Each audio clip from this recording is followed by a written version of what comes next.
I will just give the microphone to Franz, who will be talking about acts of citizenships in times of acts of citizenship in times of multiple crisis, the case of activist tenant citizenship. So, Franz, the floor is yours.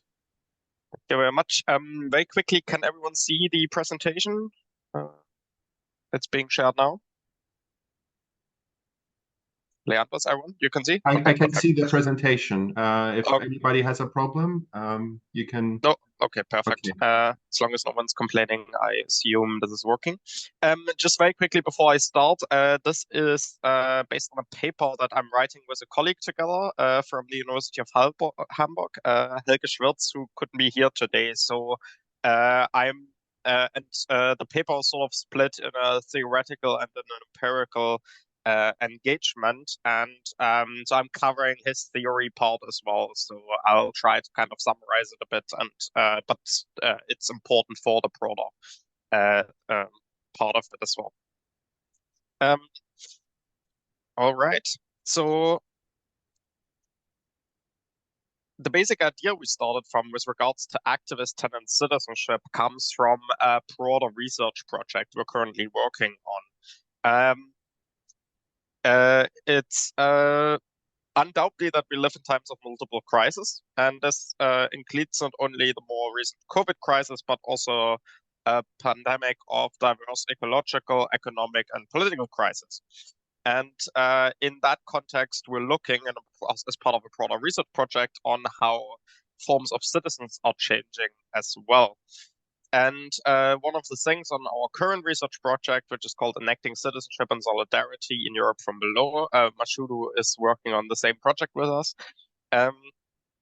is that many political initiatives give greater importance to commoning, care, and solidarity practices, in addition or in contrast to struggles for rights and representations in state institutions, so that these elements of commoning, care, and solidarity are as important as the institutional politics, so to speak.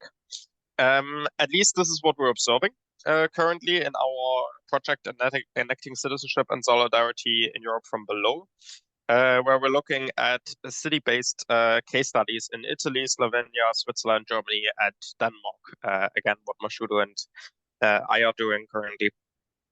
So for the paper itself today, Helge and me, as I said, a colleague from Hamburg, have been reflecting on these transformations, and we want to extend the debate on acts of citizenship in two ways.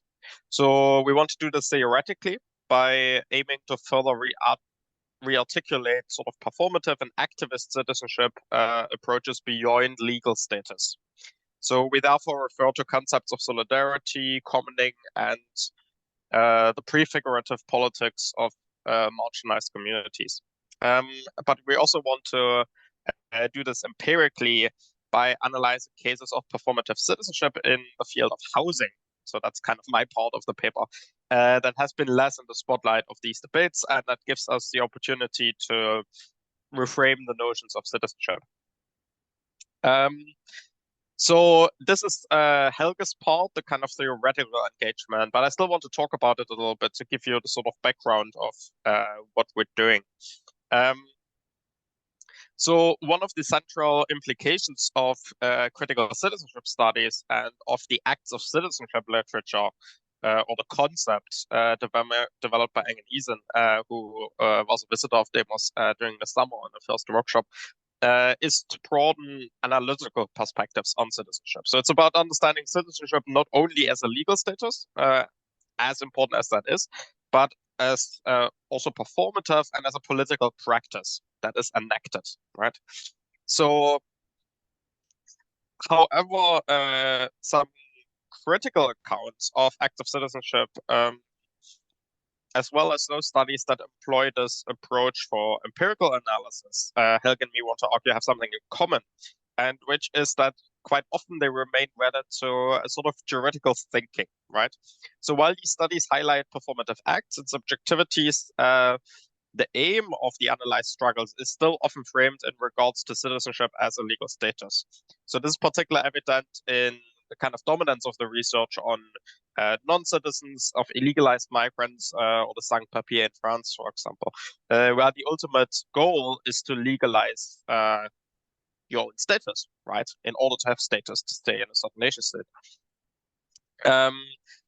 However, something that Helge has worked on since a while is that already in the field of migration, there are struggles that point in different directions, right? So some radical groups of undocumented youth migrants in the US that Helge has worked on actually quite often refrain from this fight for legal status as they question the substantive effectiveness of formal citizenships. So there's a very skeptical viewpoint that they articulate. You see the slogan on the right that Helge put in there: with or without papers, we will always be illegal. So trying to go beyond that element of the legal status and showing that it's about the politics and the political practice of citizenship rather than just the status. So with our research on housing, we want to further emphasize these kind of performative citizenship concept and the ambitions to go beyond the focus on legal status. Again, to kind of use Helge's words here, to this end, we understand performative citizenship not only as a path, but also as a goal. So a goal that is already prefiguratively realized in the process, which is something that Engen Eisen has obviously pointed out more recently in his work. And here we're getting to the empirical side of things slowly but steadily. What I've been working on in Copenhagen, specifically on housing, and I want to argue that even more than the struggles of illegalized migrants, which is the empirical focus of the literature, the discussion of what I want to call activist tenant citizenship around housing shows that it is only partly or sometimes even hardly about claiming formal citizenship rights or citizenship as a status, but primarily about enacting some sort of substantial citizenship in the everyday process. We're going to get to that. But for example, the housing examples and housing movements I've been working with as part of the Danish ghetto law, the element there is the discrimination the residents face, even so most of them have Danish citizenship. They have Danish papers, right? So this also brings us beyond a kind of narrow focus of moments of becoming, this is another thing of the acts of citizenship literature, of becoming public and the eventful break with the dominant order. And we want to open a little bit the view of the everyday practices that can also have quite a resistant and subversive effect. So in this vein, we perceive close social ties, mutual help, and solidarity as crucial for the emergence of political subjectivities. So we want to highlight also how the visible politics of intervention is built on a relatively invisible politics of self-organizing and of care. So we want to strengthen that as well. So to extend the scope beyond the focus on the publicly visible ruptures and claim for legal status, we therefore suggest a concept of what we call, or what Helge has called in his work before, collective political subjectivation that will help us to think of performative citizenship in broader terms.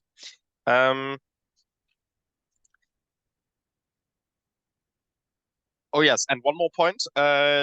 At the same time, this might become a little bit narrow now, but we want to open the debate to think of citizenship, of commenting on care, and as struggles for status, not as opposites, but as in conjunction with each other. So there's sometimes a little bit of a tendency in the literature to kind of, that you have a one-sidedness of commonist debate that focus on exclusively autonomous projects like squads and these kind of very alternative spaces that kind of stand against the state. We're not really interested in that so much because we want to argue that performative citizenship practices and commenting do not occur in a vacuum, but that they emerge from existing political infrastructures and that they're also granted by institutions of the welfare state. So we're also interested in how these invisible elements intersect and help to sort of take back the institutions to a certain extent. So I hope that made sense. This was actually not part I've been writing on, so I've tried. I hope I summarize it as good as possible as what Helga has been working on, but it's kind of the theoretical underpinning.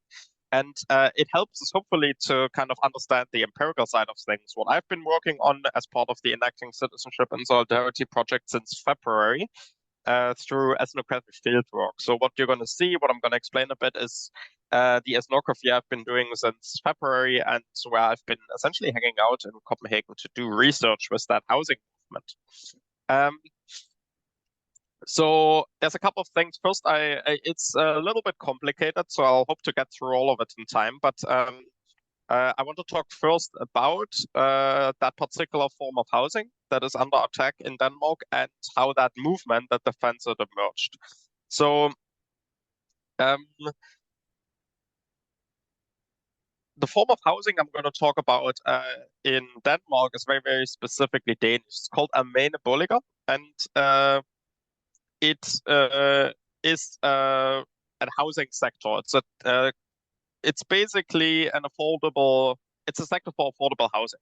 So this affordable Danish housing sector constitutes a large part of the total housing mass in Denmark, almost 20%. So in comparison to other European countries, this is a lot of non-for-profit housing. And these are essentially housing associations. They are private, but they are also non-for-profit, which is really important because the rent that they're charging is based on running these estates rather than making profit. They are by law non-for-profit, right? And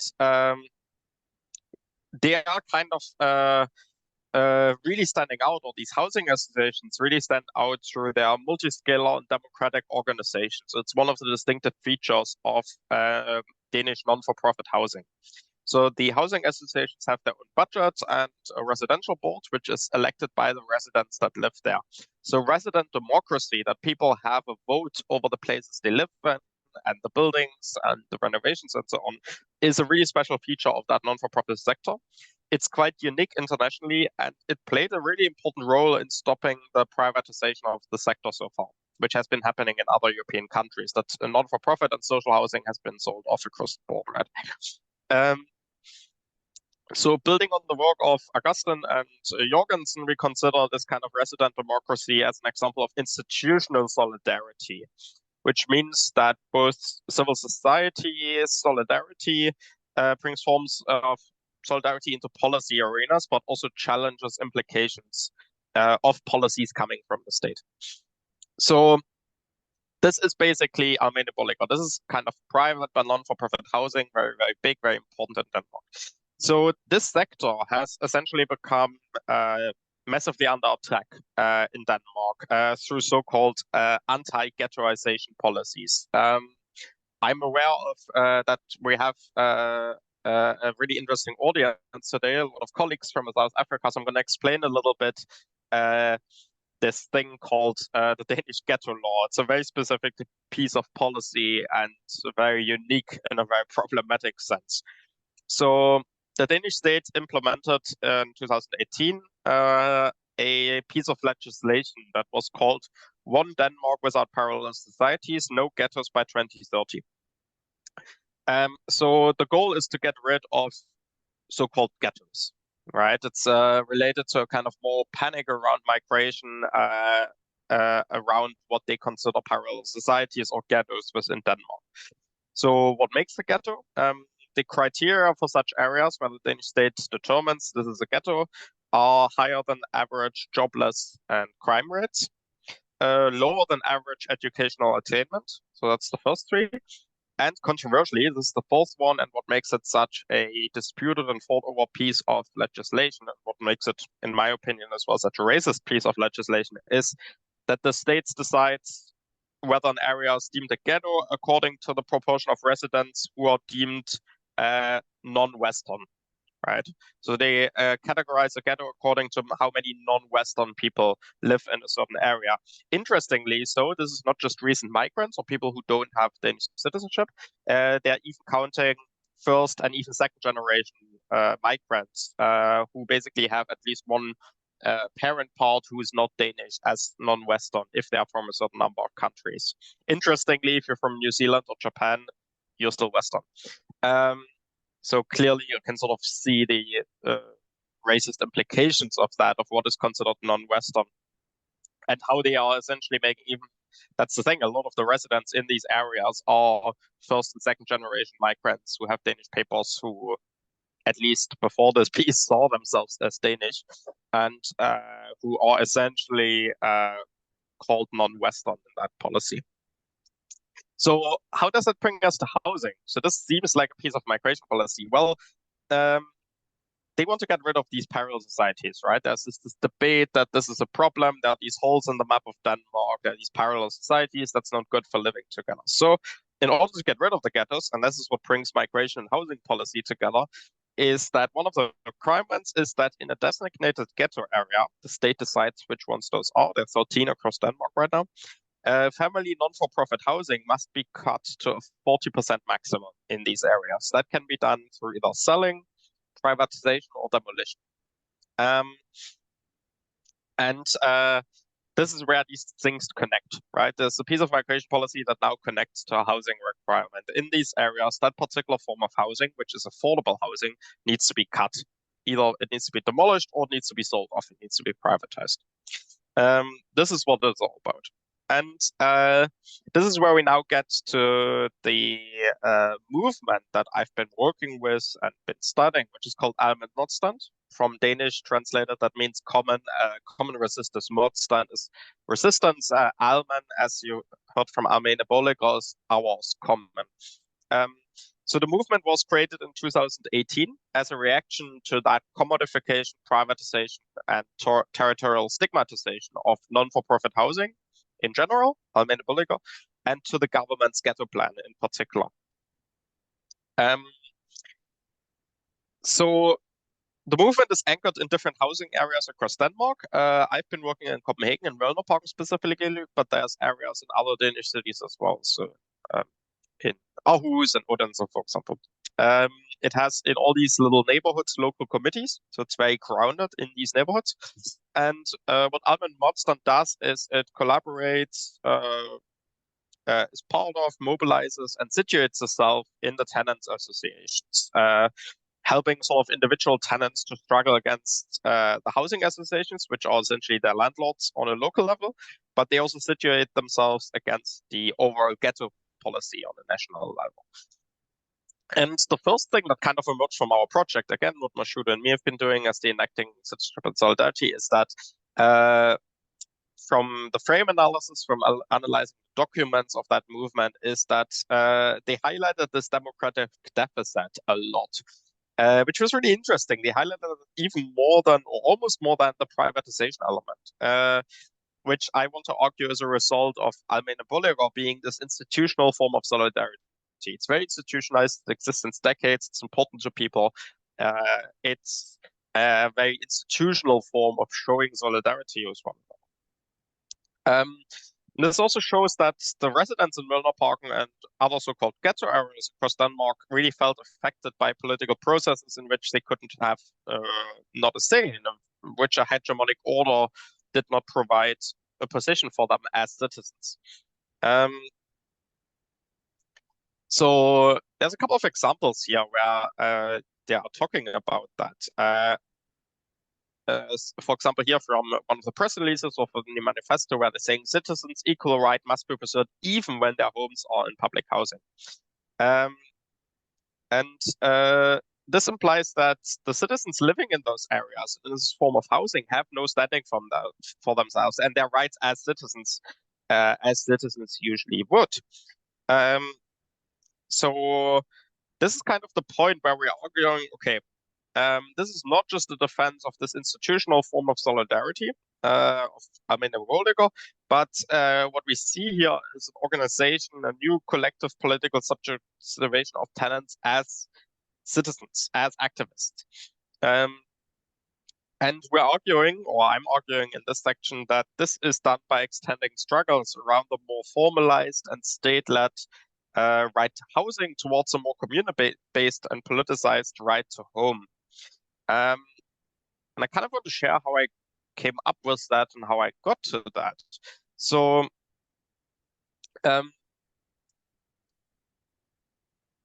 I want to say this is essentially established through the following logic, and you're going to see that in a couple of examples I have. It's not just about this entire rehousing process of cutting down non-for-profit housing in these areas. What is important to people, what emerged from the ethnographic fieldwork and the analysis talking to people, is that it's not just about people losing their flats, so the housing element. Even though this is an essential frame we've seen to emerge through the democratic deficit element in the frame analysis specifically.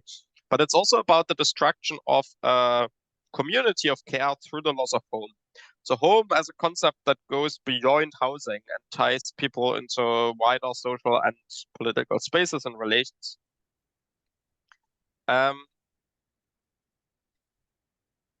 So what we can see here on the next slide is the construction and extension of community infrastructures around the notion of home. As a form of commoning. So this is happening in 4 steps, I would say. You have the first, you have their statement from a press release that's quite interesting. So where it says public housing is for everyone, both rich and poor, young and old, and therefore public housing areas are the mixed city where everyone can live. Public housing is not the problem, but the solution. So here we clearly, and the early documents of the movement, there's very much a focus on housing. But there's other examples where then the focus shifted a little bit. So at one of the demonstrations where the pictures are from, where there was a speech from one of the residents, she said on a stage to the people assembled, one could easily get the illusion that resident democracy was working. It was if our housing company, Bovita, wanted to meet us and involve us in what was going to happen. But the illusion of cooperation and resident democracy came to an abrupt end when the so-called ghetto law was presented. So here we're going that it's kind of not just the housing, but it comes that there's a shortcoming, democratic deficit. And this came, let's see if I have that now. We'll go back here. There was another example at one of the demonstrations of Multicultural at the 6th of May, where I talked to a couple of residents, and what emerged there and what emerged from the ethnographic fieldwork as well is that you had, that's actually in the slide before, sorry, that you have this constructed opposition to the notion of parallel societies and ghettos. So there's a big highlighting of the people living there, how are these communities of care. So to say we're not a parallel society, we're not this ghetto that we're portrayed at, but we're community. We're a community and we're caring for each other. So it's a really, really big thing that emerged. So that's people knowing each other, families supporting each other, people meeting between these housing blocks and so on. And this, what I want to argue that there is a struggle around housing, but you need to see that what's happening here is they have to cut this. So the Danish state said to the municipality and the housing associations, you need to cut non-for-profit housing to maximum 40%. And then the municipality and the housing association need to implement that. As far as I can tell, at this stage, no one has actually been made homeless. The housing association is required to find alternative housing for the people that are being replaced, but they can be put across Copenhagen. And it's not guaranteed that they will be charged the same amount of rent. So it is some sort of displacement, but it's not directly making people homeless in that sense. And that's where it goes beyond the housing. This is from one of the interviews. I had that from different interviews as well, where one of the residents said, I want to preserve my home and local community first and foremost. This is not just an apartment, a place to live. It's my home. And I think that's really, really important here. And that's why I want to argue that what we see in this discourse is a move from a right to housing to a right to home, which is obviously a bit more complicated and a bit more broad. So what I want to argue is what the residents asked for in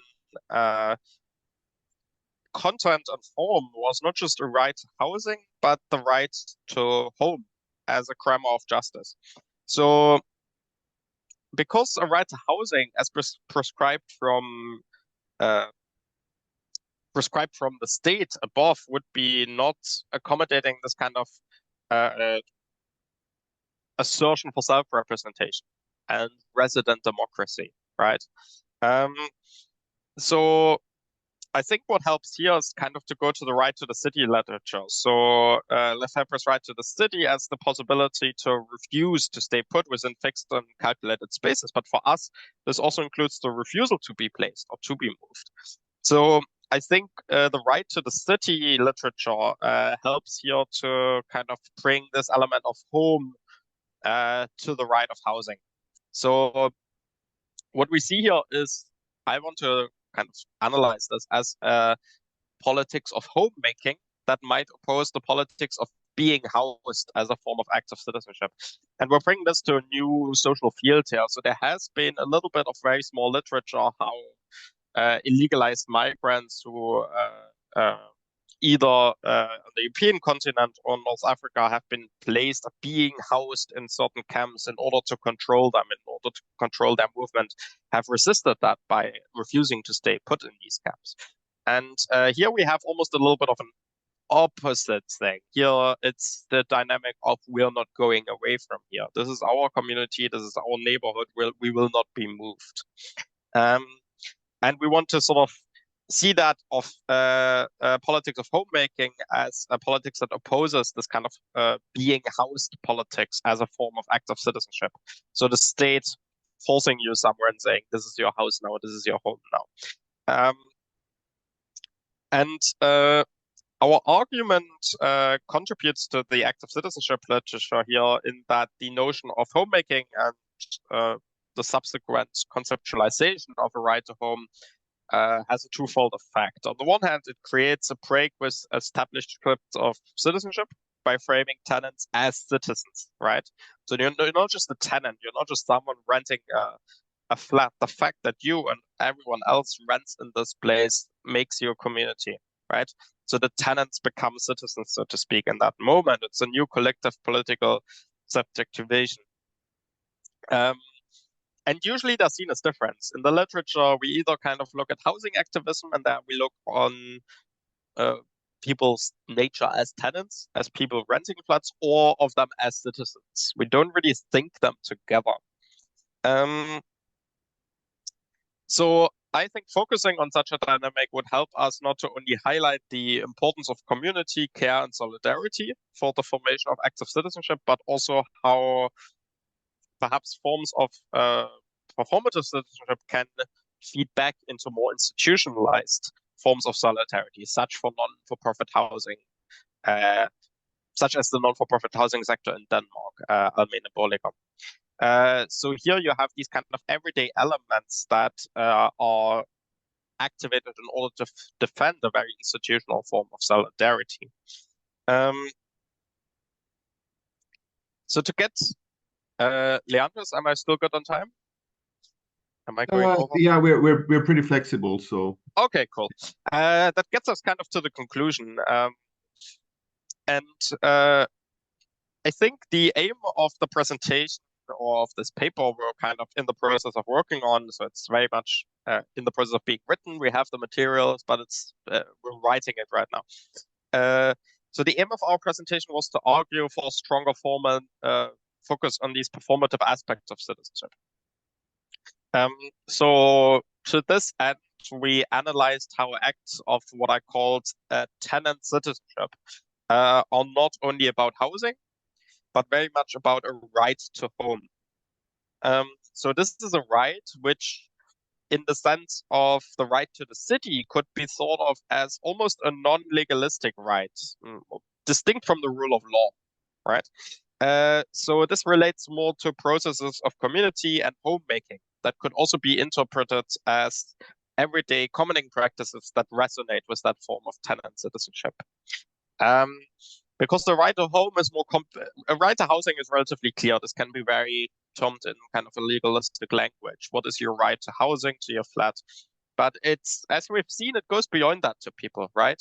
What people are really unhappy with is the democratic deficit. Of course, the fact that they're being rehoused, but it's not that they're being made homeless. It's the destruction and an attack on a community. What is important here? So we also wanted to show that this kind of prefigurative politics of a right to home and homemaking does not take place in a vacuum. but it emerges from a particular infrastructure, a very institutional form of solidarity, and from the resident boards. So this kind of gets us back to this element I mentioned about the literature before, that sometimes in the very critical active citizenship literature, there's a sort of one-sidedness that focuses on, let's say, autonomous spaces. I'm not saying it's not worthwhile to focus on those, but I want to say that it seems worthwhile to also analyze how already existing infrastructures of the welfare state, for example, and which are partly granted by the state, are addressed, appropriated, and re-articulated, and which also includes struggles for right and representation. There's sometimes a bit of a tendency, I feel, specifically in the active citizenship literature, but also in the work we do, to kind of have this dominant focus on these counter spaces. And as important as they are, I think sometimes it's also important to struggle over the institutional forms of solidarity that exist, like this form of housing. So this allows us to show how, I would say, the re-regulation of existing infrastructures and institutional forms of solidarity interact with these kind of prefigurative politics of a community that can be thought of as relatively autonomous from the state, right? So we don't need to see them as these separate things.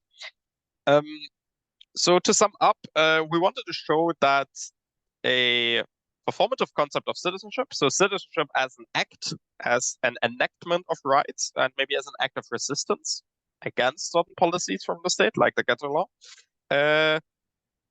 could be further detached from a purely legalistic concept. So citizenship as status, citizenship as just a legal position. But we also analyzed how the struggles of activists' tenant citizenship not only demands a state-granted right to housing, which only the state in a certain way can guarantee or should guarantee in their mind, but also enact a right to home, which is a right to community building, a right to the city in that sense. So thereby we wanted to indicate how we can re-articulate forms of institutional solidarity, commoning practices, and acts of performative citizenship. So that's it for now. But I'm very happy to talk about more of it or answer questions if people have any. Thank you very much. And sorry about the sniffing. I still fight Corona leftover cold, so I hope it wasn't too bad. No worries.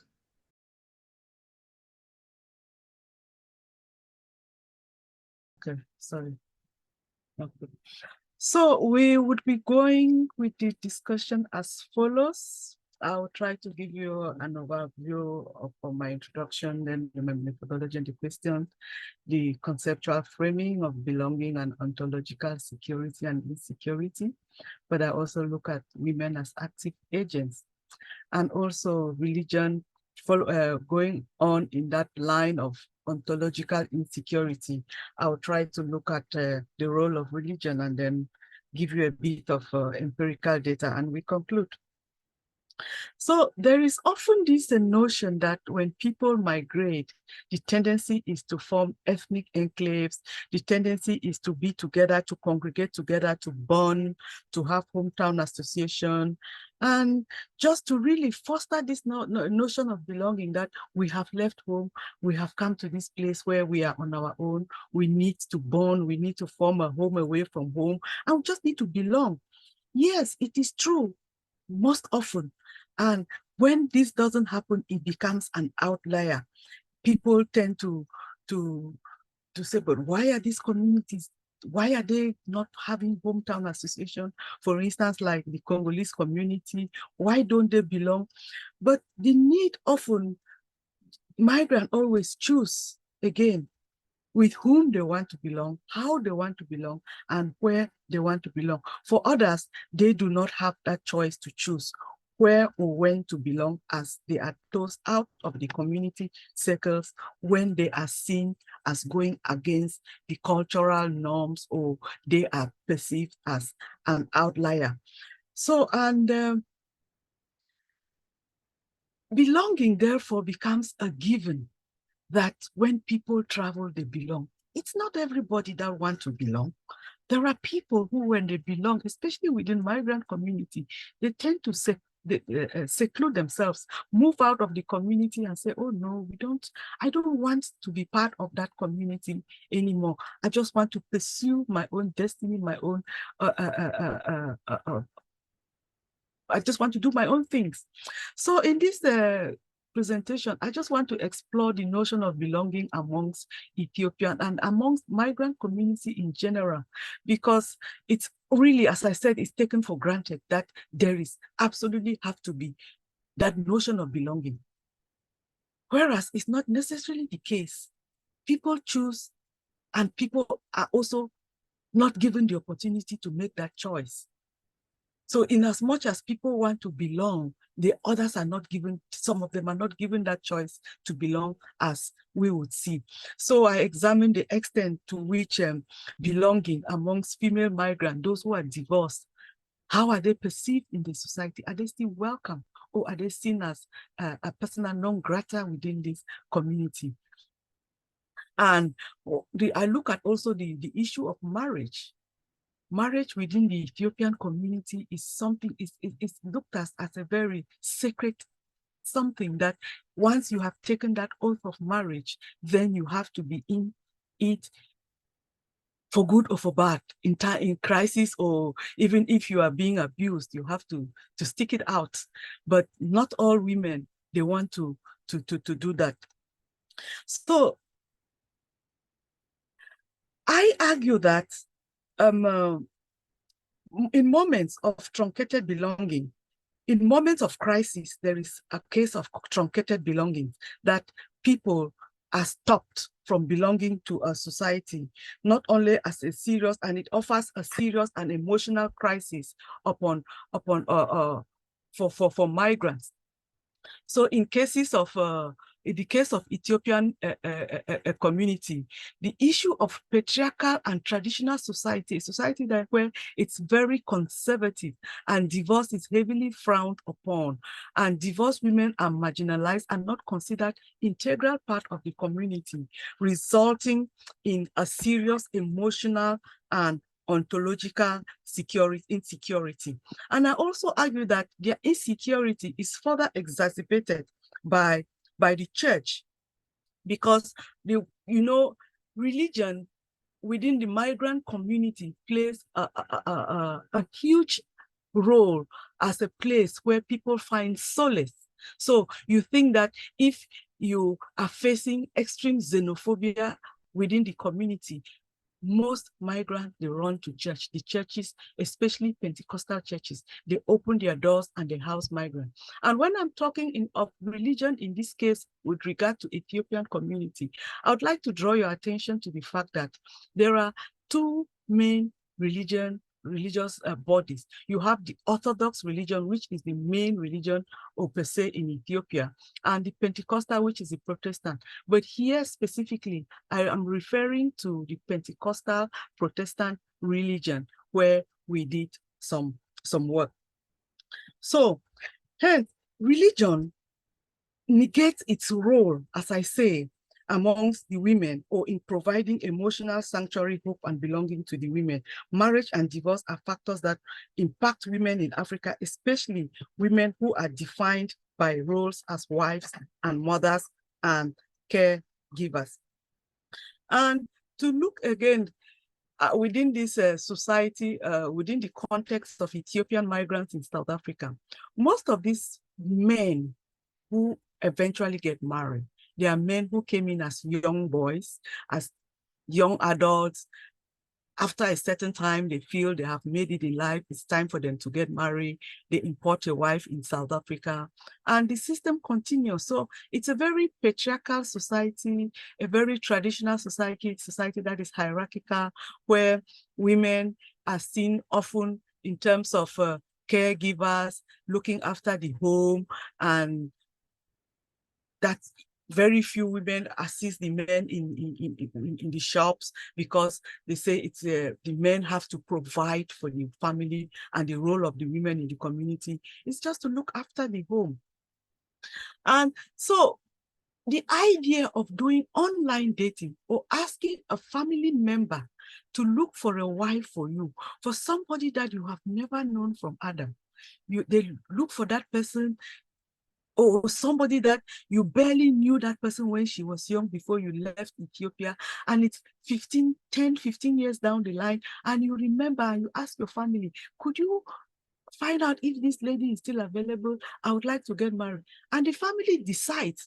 Once your family, the family of the groom says, yes, she's still there, and the girl's family say, yes, she's available, the family decides that you are going to get married, and the feelings of this lady, or whether she loves this guy or she wants to get married to this guy, is overruled, and the marriage negotiation is contracted between the two families, and this girl is shipped to Ethiopia, or is flown to South Africa. So you see that these are all recipes of an unhappy marriage, or a recipe for divorce. Like my case study that I draw from, this is somebody who came to South Africa not because she was going to get married, but she was using South Africa as a stepping stone, as a springboard to go to Ethiopia. And it so happened that this guy saw her and they didn't know themselves, and the arrangement was done back home, and they got married. And a few years down the line, it was divorce. So this is the whole context in which I would want you to understand where I'm coming from. And with regard to my methodology, part of this happened, the interviews happened during a lockdown. So we had a lot of phone conversation, and which was followed up after COVID by in-person conversation. But also conversation that even during the in-person conversation, you really need to pay attention to the body language, because this lady never told me anything, but just being there and observing her compunction, her demeanor, the way she was speaking, I could sense that there was something happening within her. And when I asked her, what is happening? You are very bitter. Why are you so angry? And she broke down, and this part of the story now came up. And it was similar to the first lady whom I had interviewed, whom I spoke about, who I had a phone interview with. And it was over the phone when she was talking. I also noticed that there was this underlying anger in her. And when I asked, what is the anger? Why are you so bitter about Ethiopian people? Why are you trashing them? And she said, and she narrated her ordeal about her divorce, and eventually the community ostracizing her. Nobody wants to see her with their wives.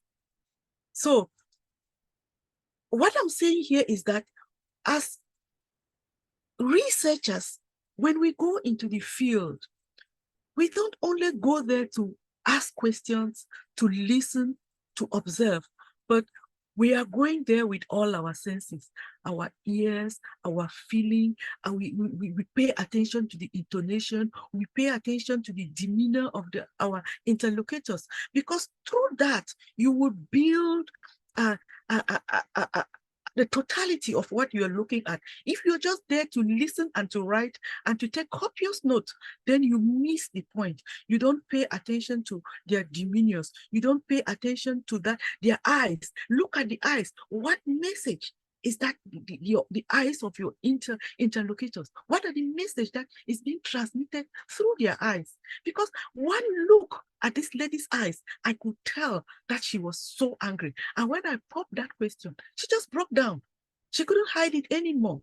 So going into the field, we really need to employ all the 5 senses. The sense of smell is very important.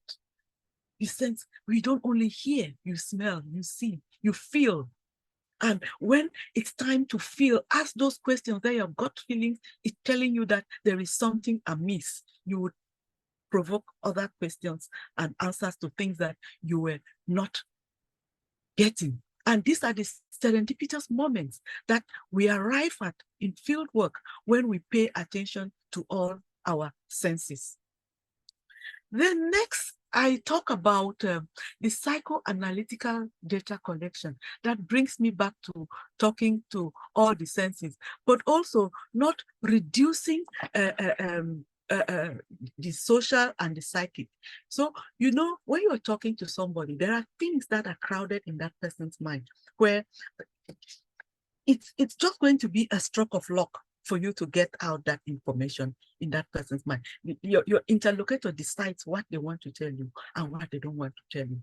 But if you start asking those questions, those deep but personal questions, how do you feel? Or how are you? I'm fine. No, how are you really doing? You know, so you are going beyond the normative, how are you? You are going into the psychoanalytical data collection. How are you really doing? What do you really think about this? How do you feel about it? What does it make you feel? So those short questions, but that are provoking, not provoking, but also provokes your interlocutor to bring those psychoanalytical information that you are looking for. You are not prying. You are not asking, how do you have a happy marriage? How is your child? No, but those prompts, preemptive questions that brings out what you want to, what you want to achieve by it. And so this person also knows that you are not prying into her life.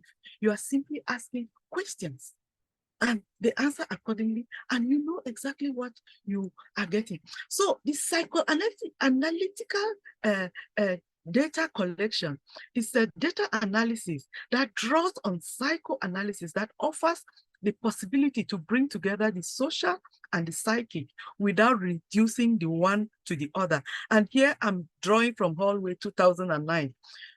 And, sorry, and according to Bolak, that is 2016, he notes that the psychoanalytical data collection is based on psychoanalytical informed methods involving particular techniques of data collection that is reliant on lengthy interviews, minimally moderated by the interviewer as much as on the prominence attributed to the experience of the interview by the interviewer.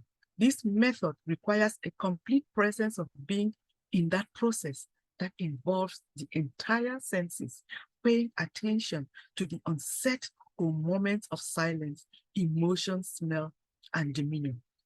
So when you use these methods, there are moments that your interlocutor is going to break down.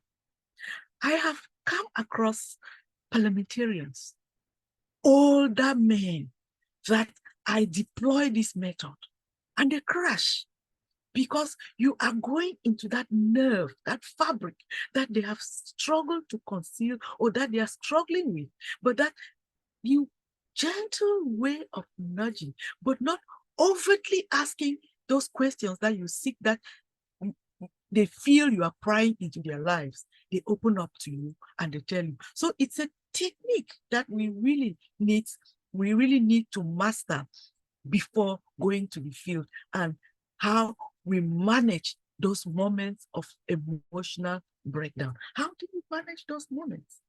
As a researcher, I'm also human. Instantly, I stop my recording and we talk about other things. And I ask you, do you want us to continue with this interview? If they say yes, we talk about other things for a while. For instance, both ladies, they run their own businesses. We talk about business, how is business doing? I calm down the situation, and then I move on again. Then they are fully prepared to go through the conversation and for you to get further details. And that time, you can now ask open questions. But what happened? When have you been keeping this or bottling this up in you? You see, now they will take a historical approach, historical analysis by telling you everything that happened. And it just comes so naturally thereafter that they don't feel threatened by your presence. It takes a great deal for an interviewee to break down. And once that process comes through, You have broken that barrier of trust. I can freely shed tears in front of this person. It hurts.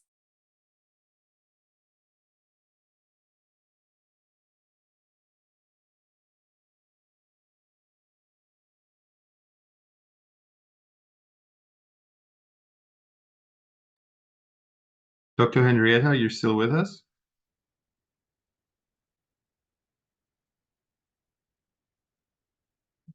I think there are some connectivity problems. Let's give Dr. Henrietta a few minutes for her connection to be restored.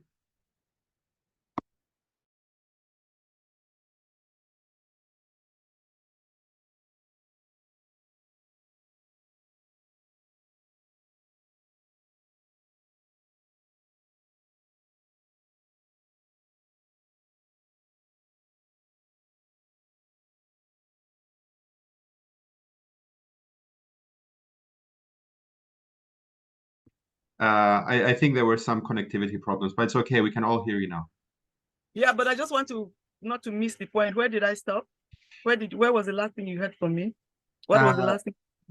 I think it was the point about the breakdown and Okay. Yeah. So I was simply saying that once you are able to attain that level with your informant,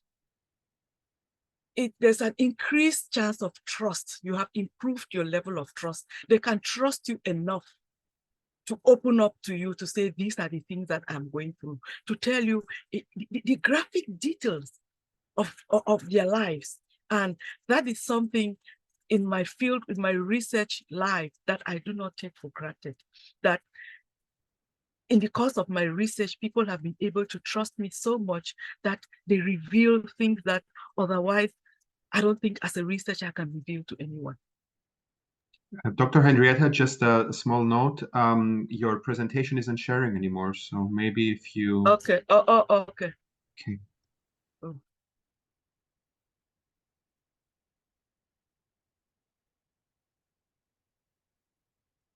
Are we there now? Yes, everything good. Okay.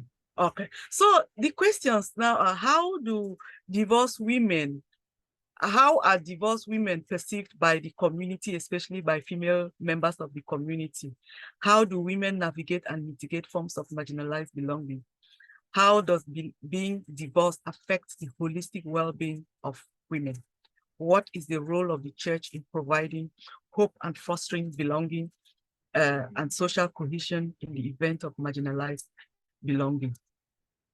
So I would just look at belonging, like I said, is often a prerequisite amongst migrants. For instance, when I was doing my PhD research and I interviewed this lady about her belonging to Hometown Association, she made a very graphic statement that became a title to one of my chapters. Your mother or your father in this country is Hometown Association. This just tells us the extent of belonging, that as a migrant, you need to belong somewhere, without which you are on your own. Belonging is seen as a social policy, an insurance policy. If you don't belong, whatever happens to you, you are on your own. So belonging in this sense promotes a sense of connectedness, collectiveness, self-efficacy, and ontological security. So if you belong, you know that your well-being is looked after. There is that interdependency, that conviviality. But in the absence of this, you are independent. There is no conviviality. There is ontological insecurity. So belonging promotes a sense of connectedness, collectivity, self-efficacy. And in this regard, the notion of interdependency and personhood invites us to see the world beyond neat dichotomies of us and them, or rich and poor. You know, often within migrant communities, there are those who have made it, but they still belong to the Hometown Association. They still belong. So you don't, it really kind of put a leveling playing field for for everyone, in which migrant world is characterized by identity, citizenship, and belonging as much as interconnections and entanglements and creativity. So conversely, not belonging to an ethnic enclave signals individualism and a loss of ontological insecurity. So, and if we're talking about ontological insecurity, we can't talk about it past Anthony Giddens. He is kind of the godfather of ontological insecurity. And he notes that ontological security is the development of feeling of mastery and control over a chaotic and threatening condition of modern life, and points to a person's ability to develop and to maintain a sense of individuality in relation to social and material environment. It provides a sense of reliability of persons and things and becomes critical to one's mastery of ontological security. So, which means that ontological security, therefore, it's what every migrant would cherish in their life as a migrant and would want to uphold it, as it provides that trust in the self and others that is required for surviving in a complex modern society. Conversely, ontological insecurity implies the absence of confidence in one's everyday interaction with day-to-day reality, cluttered by recurrent state of anxiety and chaos. Such chaos includes disorganization and a loss of sense of reality, of things, and of other persons. Ontological insecurity, I'm here referring to Lang. He says that ontological insecurity refers to being in a perpetual state of anxiety. The ordinary everyday existence of an individual constitutes a daily threat from the environment and fear of being engulfed. In other words, it highlights shattered assumptions of normative social behavior, such that anxiety increases about the safety and reliability of that person. So, despite if drawing from this ontological security and insecurity, from the ladies that I have interviewed,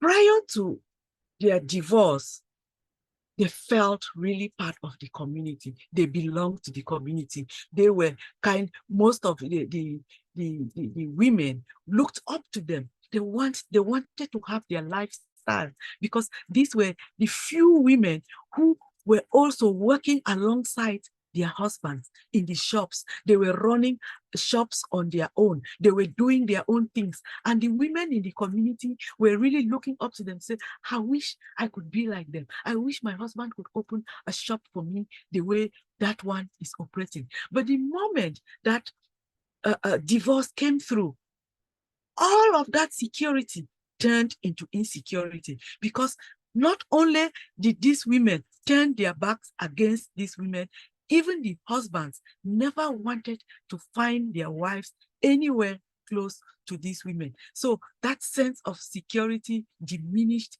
to a sense of insecurity. However, these women, they have some form of agency. Hence, I'm trying to conceptualize agency in this case, that yes, they have become a reproach, if I were to use that word for lack of a better word, using it in words. If they have become a reproach to a society where they were once a part of that society, they can't just take it lying down in as much as it hurts. They have to do things for themselves, stand up for themselves, and be part of, and be on their own. So they decide that they are going to move on with their lives. Each of them, following the abuse that they receive from their husband, divorce is not something that is acceptable within the community, and especially within the Pentecostal churches where these women belong. And even they try to draw their attention to the church elders, the pastor, and instead of solving this issue, bringing both parties together, the woman is always asked, you have to build the home, you have to keep these things under wrap, you have to forgive your husband, and not thinking about the woman's emotional how do you call it, the emotions that she's going through. So as a result, they chose the option of divorce that the community was against it. So in the previous intervention or presentation, we followed the notion of a home, and a home is a place that provides a sense of security, a sense of belonging. But here we are, where once you are divorced, that notion of a home falls apart. So I am talking of a home in the physical home and the home in an emotional perspective. So the physical home, you have lost, these women have lost that physical home because all the memories that were embodied in that home is gone. The home now becomes a place of bitterness, a place of anguish, a place of anger, and the home is no longer the same. But also the home with regard to the ethnic enclave. So this is the social home. So you have the physical home, the emotional home, and the social home. All of this is lost. So we should not look at home only from a perspective of a building, but home in the totality of it, what it provides. A home as a place, providing stability, security, but now a home becomes a place where there is the loss of it, there's exclusion from the social circles, from the material environment, and it becomes, there's just this chaos, loss of their identity, the woman's identity, the woman's sense of belonging, and it leads to homelessness. Homelessness in the sense that they don't have shelter, no, but homelessness in the social state of it, and homelessness in the emotional sense of it. And as a result, we find, we now look at, we now talk of stigma, where these women, they begin to see themselves, is the problem me? Do I really have a problem? Don't these people get it? That you can't put up with such a man who is doing all of this. So that question now of introspection, and that introspection leads to what I term a stigma. You have the public stigma versus internal stigma versus oh boy, I'm moving too fast. Versus a self-stigma. So what do we mean by the various stigma? Stigma here, external stigma is a stigma that is attributed by the community, by the public, the Ethiopian community, where they are labeling her. Now, if you call her, her name now becomes, she doesn't have a name anymore. She becomes a divorcee.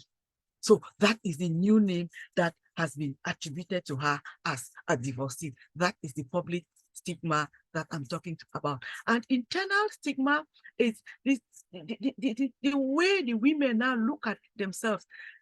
Was I the problem? Did I not take care of my home? Did I not love my husband so well that led to what has happened to our marriage, led to this breakdown? So that is self-stigma. And where these women are doing a self-evaluation of themselves and asking if they are the problem or they are not the problem. So this is a turn between the agency that they have appropriated for themselves by moving, by divorcing, irrespective of what the church says, irrespective of what the community says. But now in their own closet, that agency, they are torn between that agency and stigma and self-stigma. So there is no fine line between agency and stigma. Yes, they have taken that step of divorcing, but back within themselves, that agency disappears along the line. So you have the public face of agency, and inwardly, they don't seem to have that agency. So what I'm doing here, I'm just trying to nuance this notion of agency that is always seen as if when you take it up, it has to happen. You have that agency to yourself. No. In the public, you might put up that boldness, that stern character, that I can do it all by myself. But within yourself, all these questions is running through your mind. And it takes us back again to my methodology that I'm talking about, this psychoanalytical data collection and data analysis, that when we do it, we begin to see the pros and cons of what is happening within the life world of the women I am looking about. Yeah, so looking at the issue of the church, like I said before, I am looking at the Protestant Pentecostal church in particular. And generally, when we talk of religion amongst migrant community, religion is looked upon as a place that provides informal social service. Most of the churches in Cape Town, the Pentecostal churches, they are in these abandoned or old warehouses in how do you call it? Neighborhoods where you had business activities. The name has escaped my mind. So you find them in these business centers where they use old warehouses. And these warehouses, they had offices, they had other rooms. And when a migrant comes and has no home for a start and joins the church and approaches the pastor to say, I don't have accommodation, you can come and stay here for 1-2 months, and your pay for the church would be that you clean the church, you open the church doors, you just do services for the church. You don't pay rent. So these are the sort of social and informal services that the church provide, as I have mentioned in other places. But in terms of spirituality also, the religion provides answers to existential questions, the quest for security, and providing a picture of totality, unity, and wholeness. That if I go out there to the community, people look at me as trash. I am a nobody. But when I come to church, I am an elder. I am an usher. I am a choir mistress. I'm a choir master. I do this in church. So it gives you that fulfillment, that sense of somebody who belongs somewhere. So by providing a consistent structure and order to religion, therefore provides this consistent structure and order from this chaos and uncertain world that migrants go through. But if we look at the case of these women, both of them had to leave the church. First,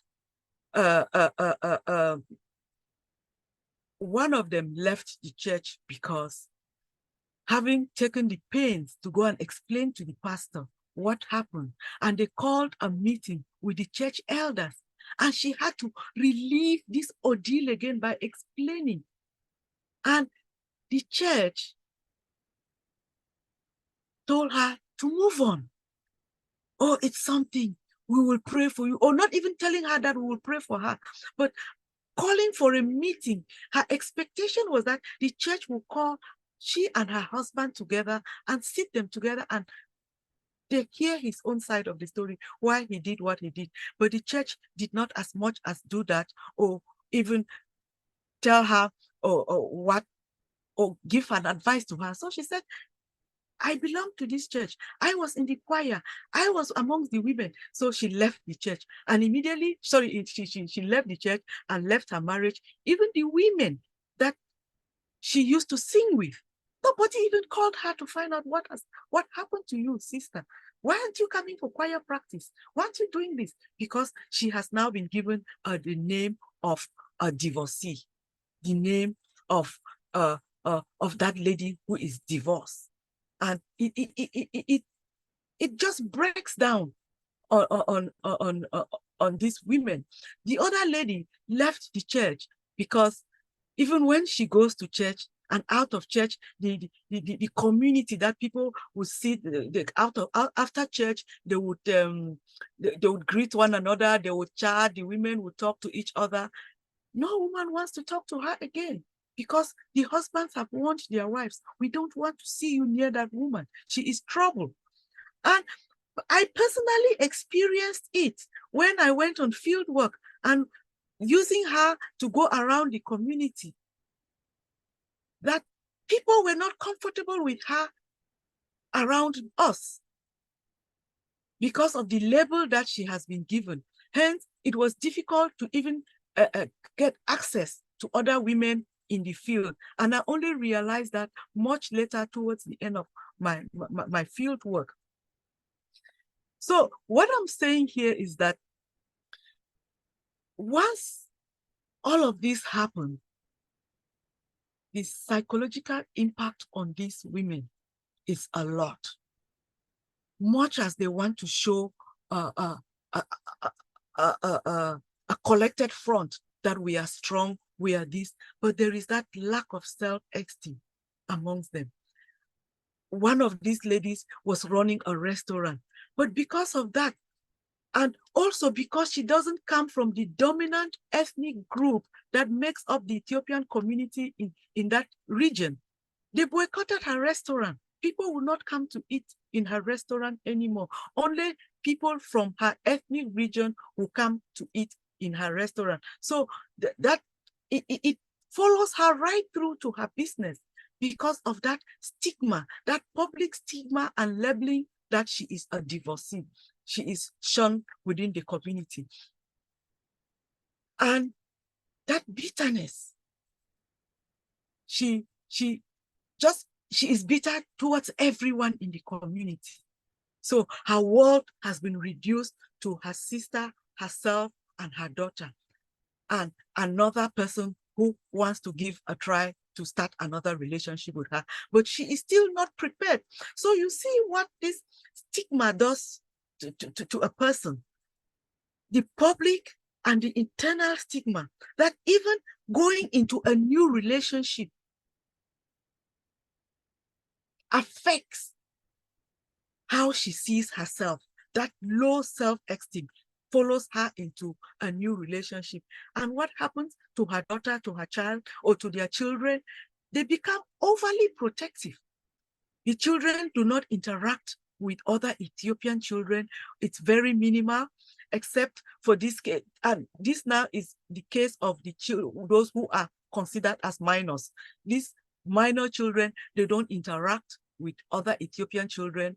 They keep more to themselves. They are mostly at home doing, or when they come back from school, after school activities, or they stay with their at home. Their mother takes them out to her own new friends that she has created. So their friends now become local children or friends, children of the mother's friends, and not necessarily Ethiopian children. But for the other case, whose child is an adult, she could navigate her way, but also choose how to belong to the community. And even within that community, she doesn't have friends as of Ethiopian children. Her friends, because first, her age mates are not there, but also because, as she says it, the Ethiopian community do not understand her. They do not understand her parents or her mother. So she doesn't see why she really needs to belong to this community. So she has a friend in the community who is the person with whom they teach Sunday school, Ethiopian language, because this person is also quite educated and understand the dynamic of things. So, but her friends are in another neighboring city. And lastly, you find out that they have a mental breakdown, emotional breakdown. Personally, I had to pay for one of these women to see a psychologist. The other one, I was with this lady, and the next moment she phones me that she's moved out, she sold all her stuff and gone back to Ethiopia with her children because she just wanted a place where the children would have a father figure, given that she's being ostracized in the community. She has a son and she wants this son to grow to be an upright man. And the best thing for her son is to take her children back to Ethiopia, where she has a brother, her father is still, her parents are still there, and the children will grow up in an environment where there is love, where they have role models, as opposed to growing in a society where they don't find people do not understand who they are. Dr. Henrietta, maybe yes. because we only have 10 minutes to maybe allow some room for discussion. So I'm concluding. Yeah. So whereas the notion of belonging and ethnic enclave appears to be patriarchal within migrant community, divorce amongst the community has challenged our worldview of belonging. Women are seen here as active agents, also challenge the African norms of marriage, even in a traditional or conservative society like Ethiopia. What does this say about the notion of home? Thank you, and sorry about extending. No, thank you very much for this very interesting presentation, Dr. Henrietta. I think you have given us a very very real and grassroots way of dealing with migration research.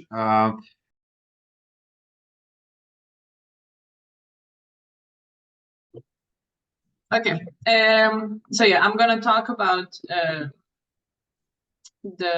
some of the cases of initiatives that focus on food, more precisely cooking and dining between, and that include both Danes and refugees in their activities. So I will begin my presentation with this Facebook post, which is the woman on the picture is a founder of one of the Danish rightist parties. And this specific party has been fighting against specifically halal food for a very long time, and they were trying to put the issues surrounding this halal food on the political agenda for actually now more almost 2 decades.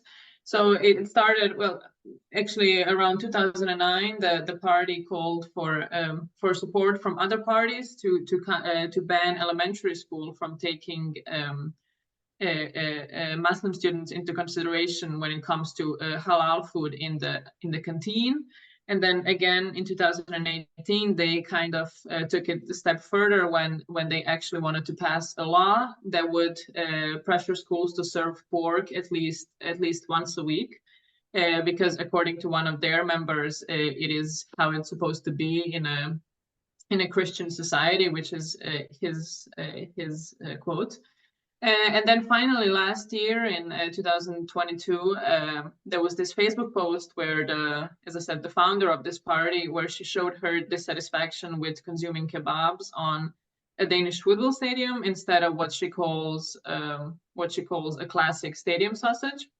And this translation of the post is automatic translation from Facebook, so maybe the language is somewhere a bit not completely correct, but anyways, I think this post is a great example, and the whole trying to fight against halal food in Denmark is a great example of how Danish politicians use something as simple as food to actually draw a distinction between the two cultures and to illustrate how especially Islam possesses a threat to Danish society. And this is seen, for example, also if you see the last sentence in the post, where she uses this metaphor of a football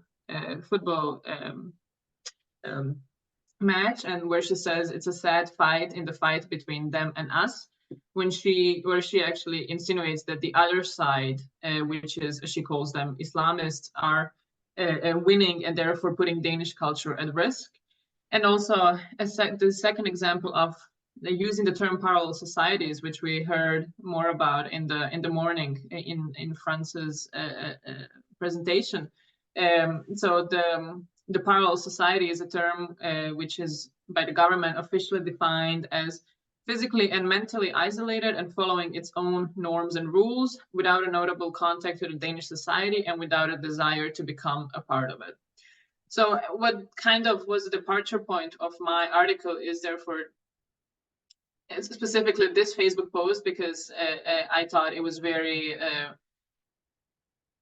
in one hand, I guess, interesting that she connected something as harsh as this concept of parallel societies to something as simple as selling and consuming kebabs on a football stadium. So what my article looks at and what I try to do is to kind of illustrate this power of food, but in the opposite way. As these politicians frames food as something that can be seen as a threat to Danish society, I use food and food-related initiatives to show how they can actually foster solidarity between Danes and refugees, and how they can provide an opportunity for this two-way integration that is needed in this case. So I argued that food communities provide a very good opportunity for this two-way integration because they allow Danes to actually learn and come in touch with other cultures that are a part of the Danish society. And also, as I'm going to mention in a bit, food is very often identified with these notions of home and positive feelings, the notions of family and community, which is also how food itself can enhance maybe the similarities between the two groups and strengthen these relationships. And also finally, what I think differentiates food initiatives from other types of solidarity initiatives is maybe that the proximity of participants during the process of cooking and eating, which might more easily generate conversation and exchanges between the participants that maybe other types of initiatives don't have means to do.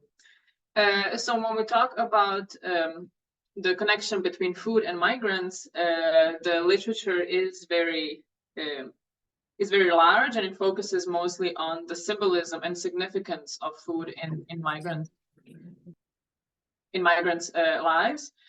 So, for example, food is seen as an important component in nourishing multiculturalism in society. This is one part that is also going to be evident in the analysis later on. But when it comes to more individual picture, food plays a very big role in the migrant communities who see this maintaining of culinary traditions as a substantial way of preserving their homeland culture and heritage. And this is also followed by this feeling of home and normality, as some of the scholars put it, in the times marked by this post flight trauma. And finally, food has this special power to kind of sustain memories, both through smell and taste and the traditions and kind of the action of preparing food. So this whole idea of using food as a mean for two-way integration, where both Danes and refugees need to put efforts into this coexistence between different cultures, it kind of led me to the concept of post-migration societies. So I find it relevant because it kind of revolves around the idea that integration process is not one-sided, as I said, and post-migration societies is very often used in the academia to overcome this binary distinction between us and them.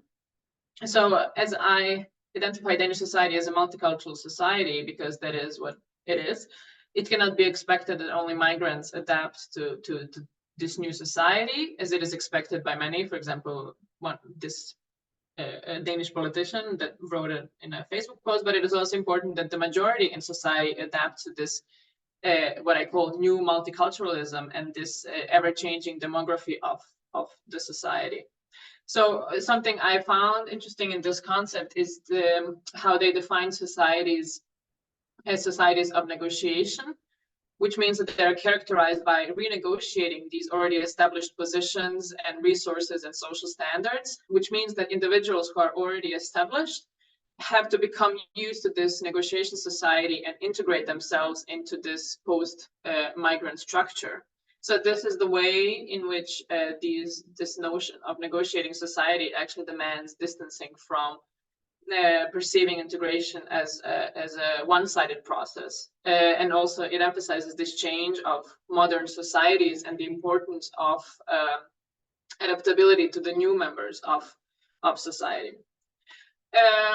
Another theory that I chose for this article, and this comes from this, as I mentioned, this proximity of participants in the food-related initiatives, is intergroup contact theory,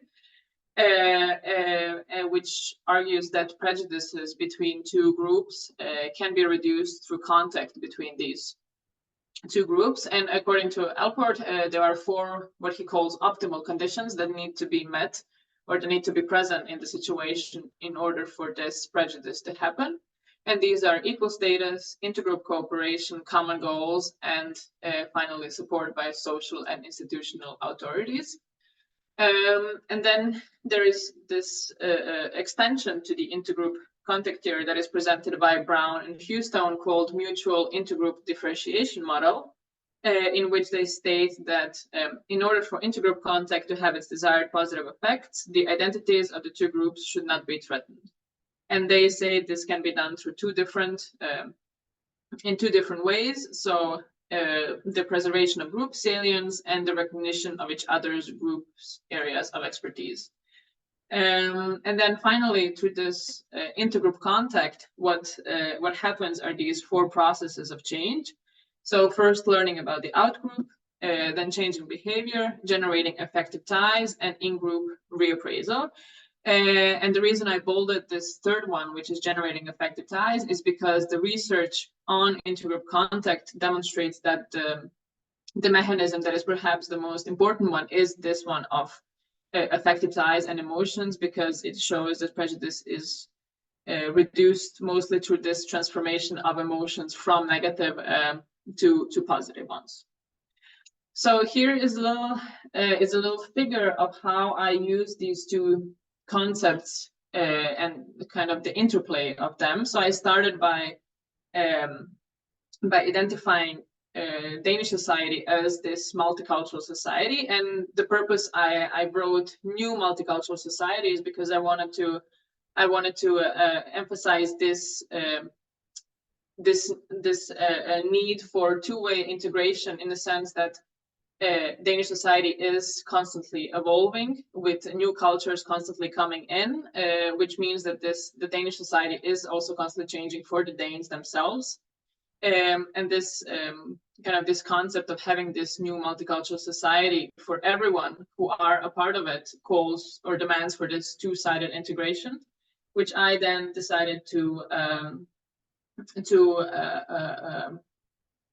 analyze through food as a medium, which logically led me to food-related initiatives that I identify as these contexts where the intergroup contact happens. And then finally, through this intergroup contact, which decreases prejudices, I argue that the solidarity between the two groups is increased and fostered at the end of the day. So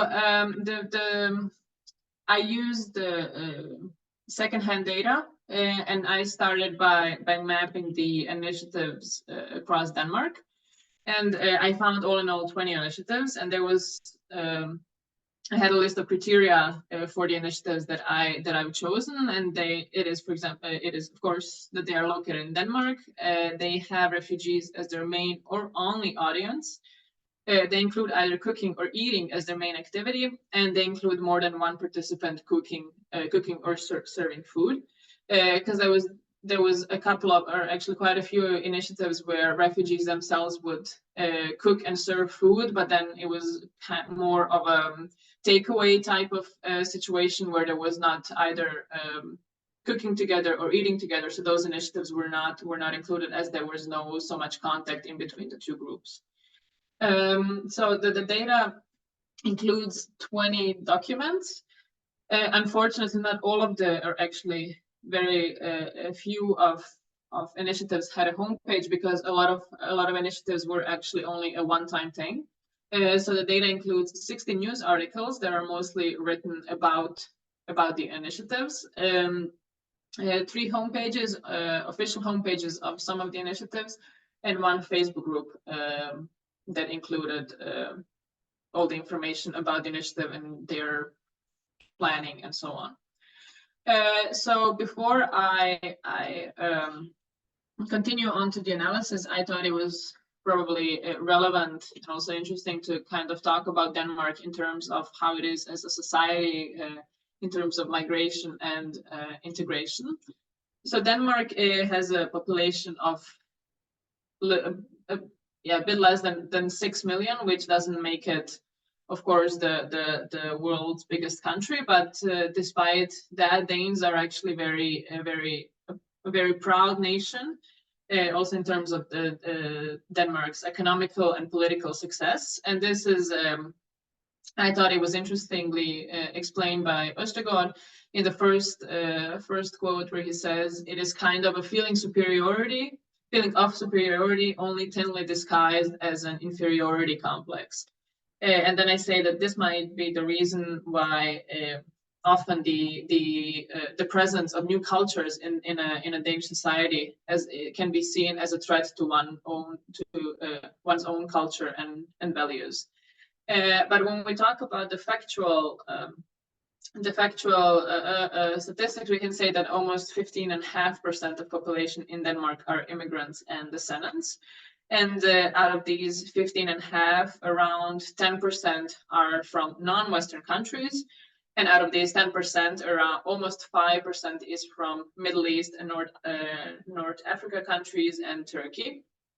So it is also shown in the research and in general in the media discourse that it is not actually only the growing number of these new individuals in a society that is seen as a threat, but it's also these cultural differences between immigrants and Danes and what these differences could mean for Danish society.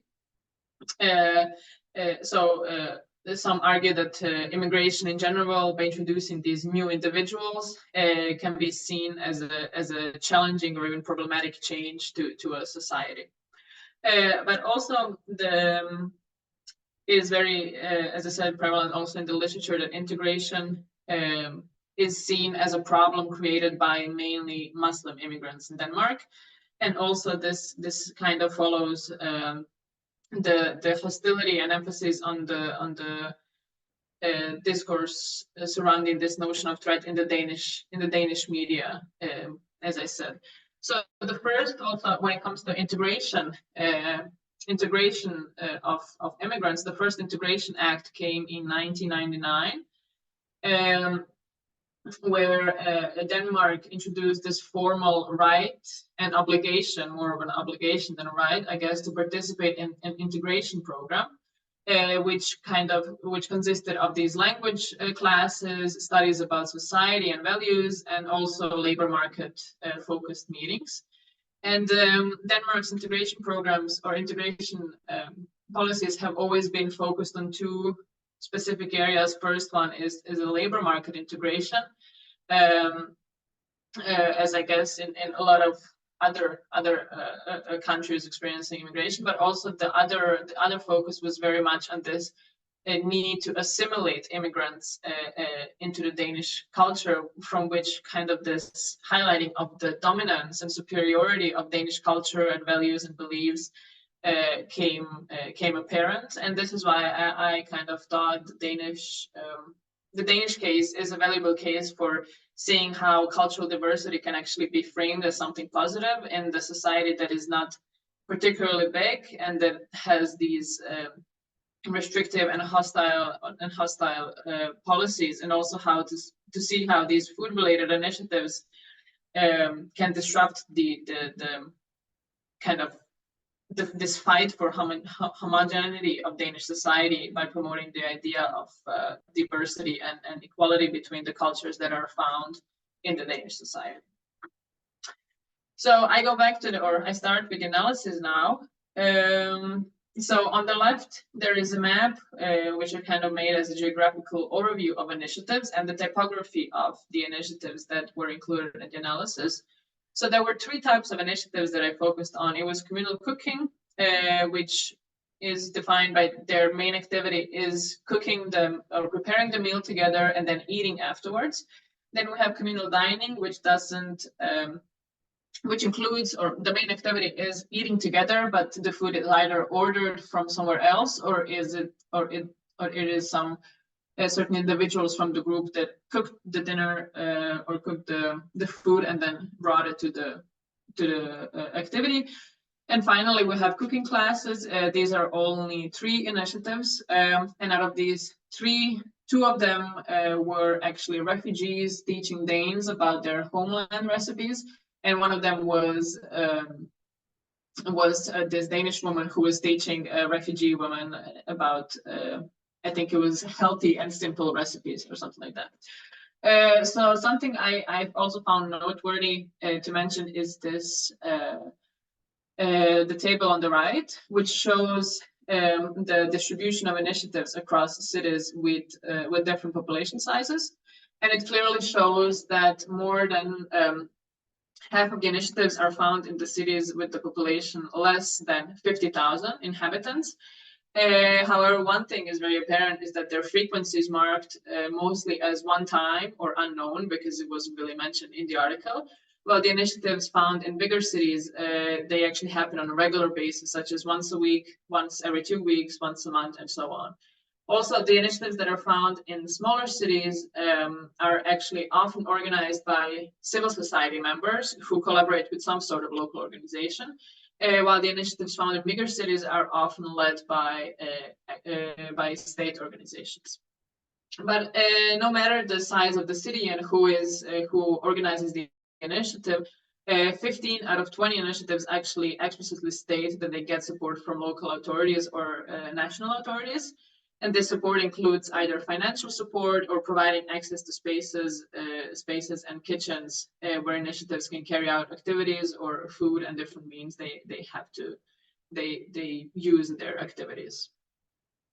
So this was kind of an overview, a general overview of the situation, and now I go to the first part of the analysis, which was the framing of the role that food has in these initiatives.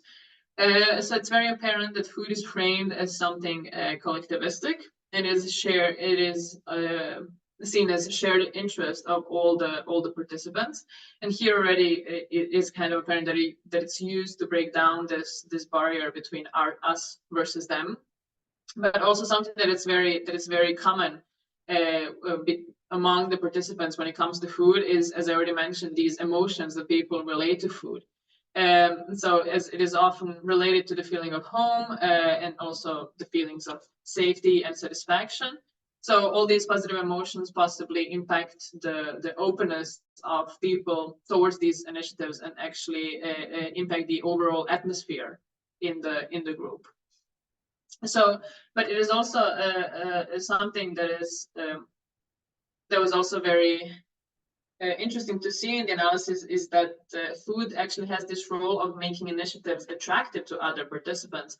And then maybe we go back to this when I said what is the power of food-related initiatives in comparison to other initiatives that might not include food, because, for example, the word exciting is used in a lot of documents in which participants were describing their participation in the initiative. So it was either exciting to taste foreign food, or exciting to meet people from different cultures, or they simply just thought that the idea of a food club is exciting. So it was very clear that actually Danes participating in these initiatives found pleasure in getting to know new cultures and trying new food and so on. Food is also framed as something that is a measure of a multicultural character of the initiative, because some initiatives talk about cooking food from all around the world, and many identify themselves as multicultural or multi-ethnic food clubs. And this gives this impression of high diversity, and therefore fights again this idea of Danish culture. And I think it was 11 out of 20 initiatives that actually mentioned that they prepared food that originates from the homeland of participants with refugee backgrounds. But also what I said was probably the most important role of the food was actually that one of teaching and learning. So in those instances where refugees were presenting and teaching Danes about their proud culinary heritage, as one of the texts described, that they actually obtained this active role in the community, and they obtained the role of what I called knowledge holders. Because they kind of get this, they can demonstrate where they come from, and they get a chance to share a part of themselves. So this is one of the quotes from one of the articles that says, it is the refugees who teach the guests about their country's proud food culture, and who invite them into their personal stories about the journey to Denmark and what it is like to be a refugee in Denmark. So there were actually quite a few initiatives that had this overall model of their activity, where refugees would bring or cook food from their homeland, and then while cooking and while eating, they would actually talk about their families, their traditions, the journey to Denmark, and exactly how this quote says, what it feels like to be a refugee. And on the other hand, throughout this process, Danes have the opportunity to learn about not only the food traditions, but also learn about what it means to live in a multicultural society, and what it means to have all of these cultures coexisting together.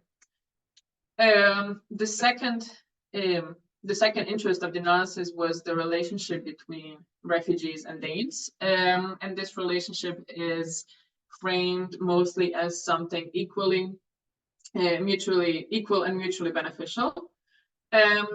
Also, a lot of documents included this concept of hygge, which is a specific Danish word, which is a very, very popular word, and is a concept that kind of emphasizes everything that is good about life. So this concept of coziness, comfort, sense of well-being, just overall happiness, relaxation, satisfaction, and so on. And it is very often used also to describe, for example, spending time with your closest people. And then maybe this could be connected to this emphasis on community and networking in these initiatives, because all of the initiatives are kind of what is characteristic to all of these initiatives is this feeling of togetherness. So a lot of initiatives say we cook together and we eat together. So being this active part of the community and showing engagement is actually often explicitly stated that it's expected by the initiatives, as seen in some of the statements where they say we prepare the food together, then we eat together, and then we also clean together afterwards. And you are kind of expected to engage with all of the parts of the night, kind of. But also this expectation to participate is also kind of contributes to this equal status between participants, because they're not really distinguishing between the ones organizing the initiatives and the ones who are actually partaking. Also, networking is a very important component of these initiatives, and also often these networks actually extend the boundaries of the initiative itself. As this quote says, for example, by getting together, the network between refugees and Danes is strengthened, and some Danes can expand the contact by, for example, becoming a friendship family for a refugee. These relationships are, of course, cross-cultural, and their richness is seen in this ability to exchange cultures, and a lot of this exchange is actually expected to happen through conversations and dialogue, through which participants get to know each other. This phrase "getting to know each other better" was used in actually almost all of the initiatives, because that was one of the main purposes of the initiatives. So I put some quotes here where you can also see in the first quote that said, "We greeted each other many times, but it's not that easy to fall into a conversation. It's easier today." This was this specific initiative that brought a native Dane and a young refugee together from the same neighborhood, and this was when they said we saw each other before on the street, but we actually never talked until today, while they were together in the kitchen, and they had actually a chance to talk together. And also the last quote, which is from one of the Danes, that said, "I don't know much about them," meaning refugees, "because we don't have any at school, but I would like to help with the integration, and I also think it is exciting to meet people from other cultures."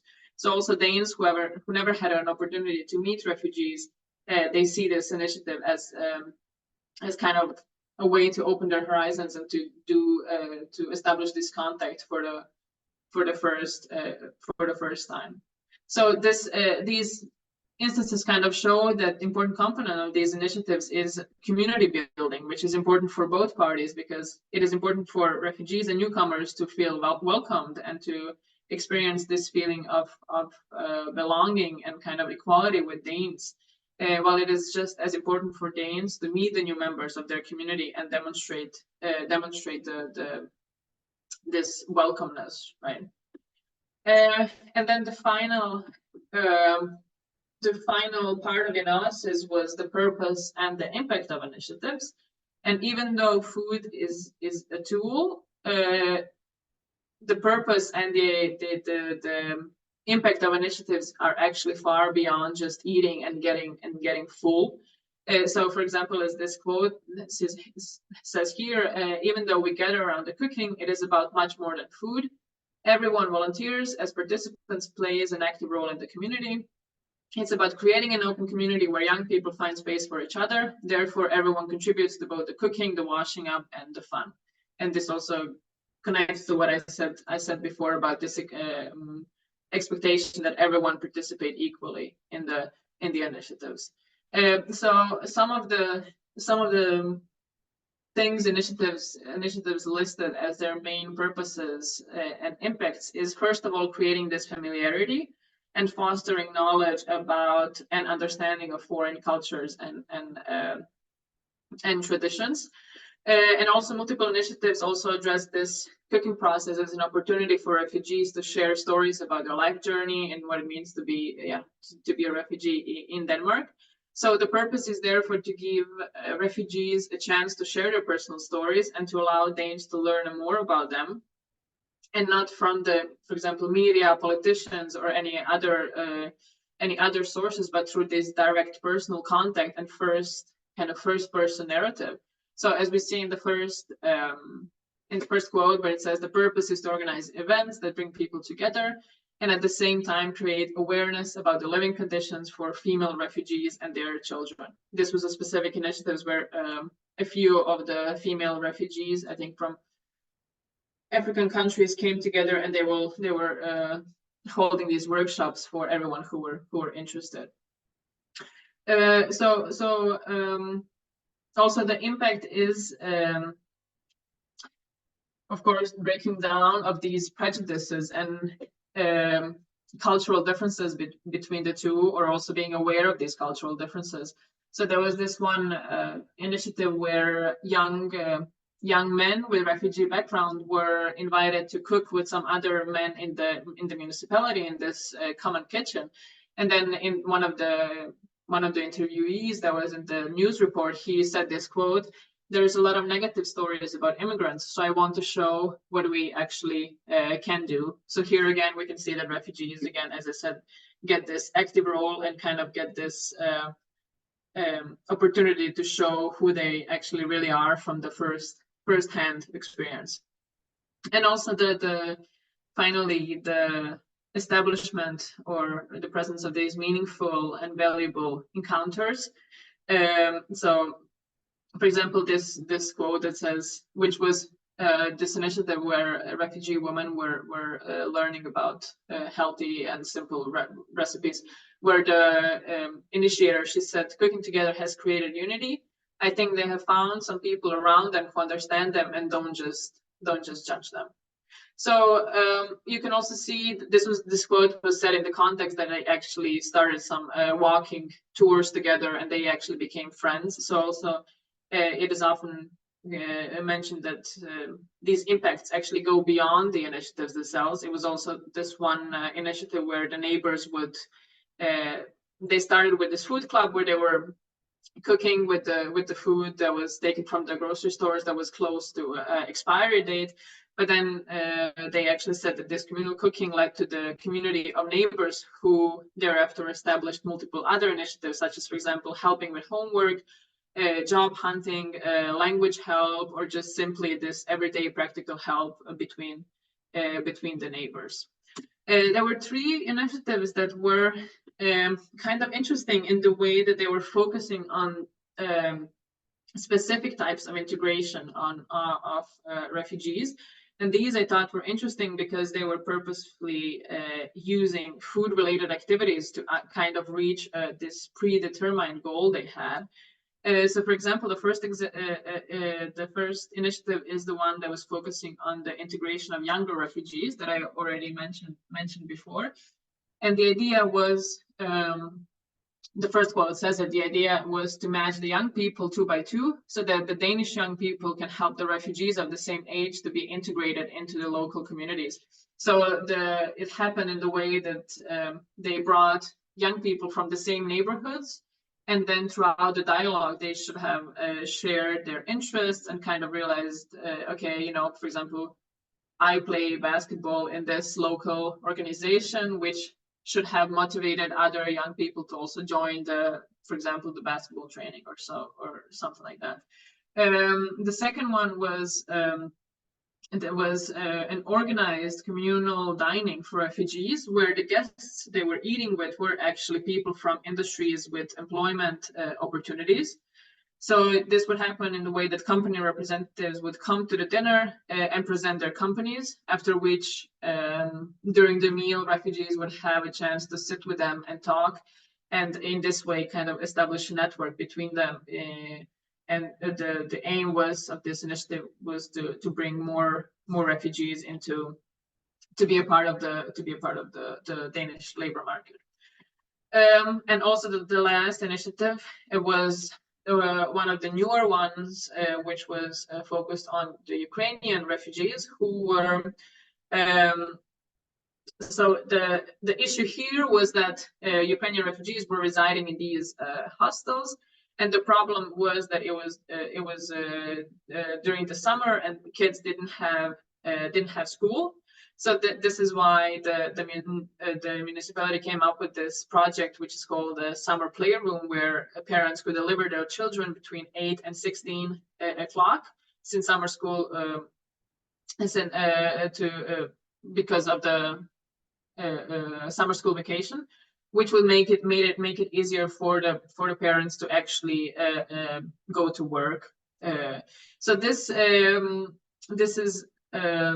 are the 3 examples of how food was used to kind of as a pathway to a different goal. And it is also, if you talk again about this attractiveness of food, we can say that food is an attractive invitation to an event, and here it is also used to kind of make this experience more pleasant and interesting for the participants. Like, for example, in the last example, where it kind of makes it easier to gather people around food, where the organizer then made sure that they heard the message and this new option that they have through direct personal contact, which kind of ensures them that the message is received at the end of the day.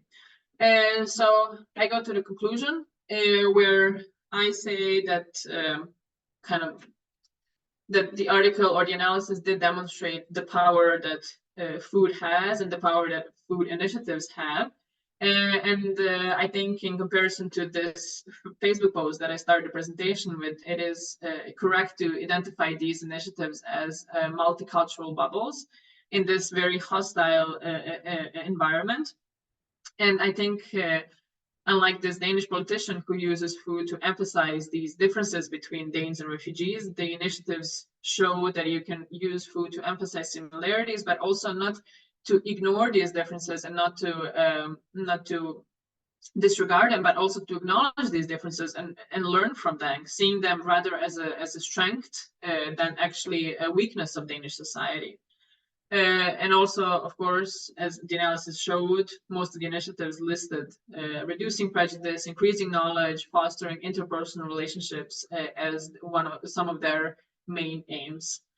When we talk about intergroup contact theory, we can see that food-related initiatives might be a very good model to follow when establishing future integration initiatives, because the 4 optimal conditions, which are, again, equal status, intergroup cooperation, common goals, and support by the authorities, were all met in the food-related initiatives in the Danish context. So this equal status is accomplished by making refugees active actors, in the example of this communal dining, where they were preparing meals for Danes, or in the instances of cooking classes where they were teaching Danes their recipes. Intergroup cooperation and having a common goal are also a big part of these initiatives, as of course the process of cooking includes both cooperation and having a common goal of just simply eating the dinner. But also intergroup cooperation is framed also both as a characteristic, but also one of the goals of the initiatives.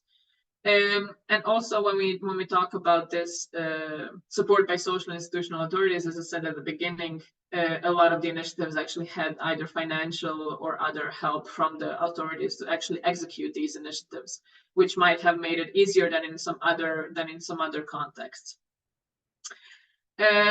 Also, when we talk about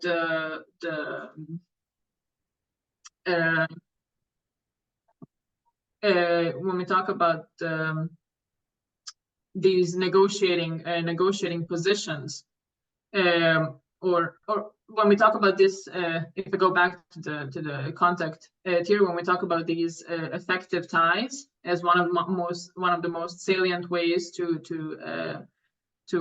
break down prejudices, we can also see that they are generated through these examples of food communities, and they are also argue that these effective ties are found in the way interpersonal relationships are framed as meaningful and valuable, but also by providing this opportunity for the first time and first-hand contact between refugees and Danes, and also giving this opportunity for refugees to share their stories, which then increase empathy and solidarity and understanding of actually what it means to be a refugee.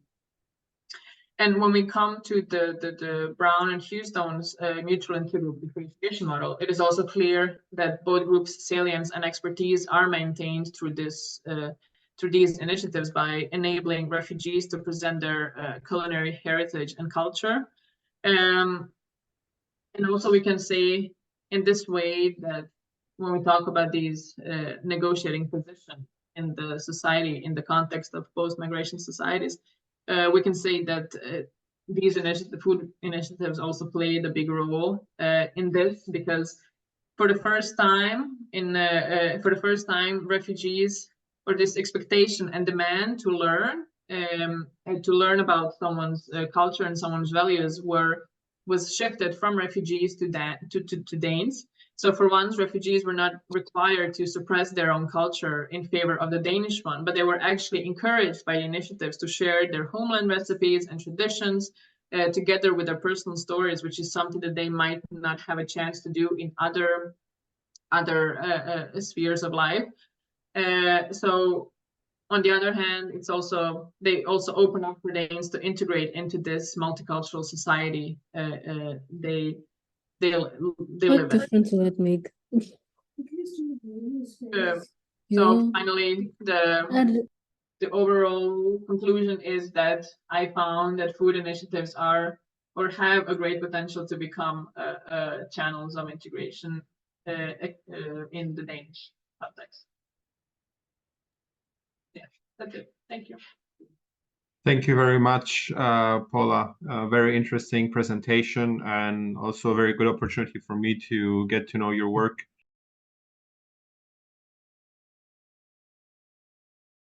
And now I am speaking from the southern pole. And food is one of the aspects in my presentation. And the title of the project or the presentation that I am having today is Migration in Art Methodology. It is translating research into an artwork. So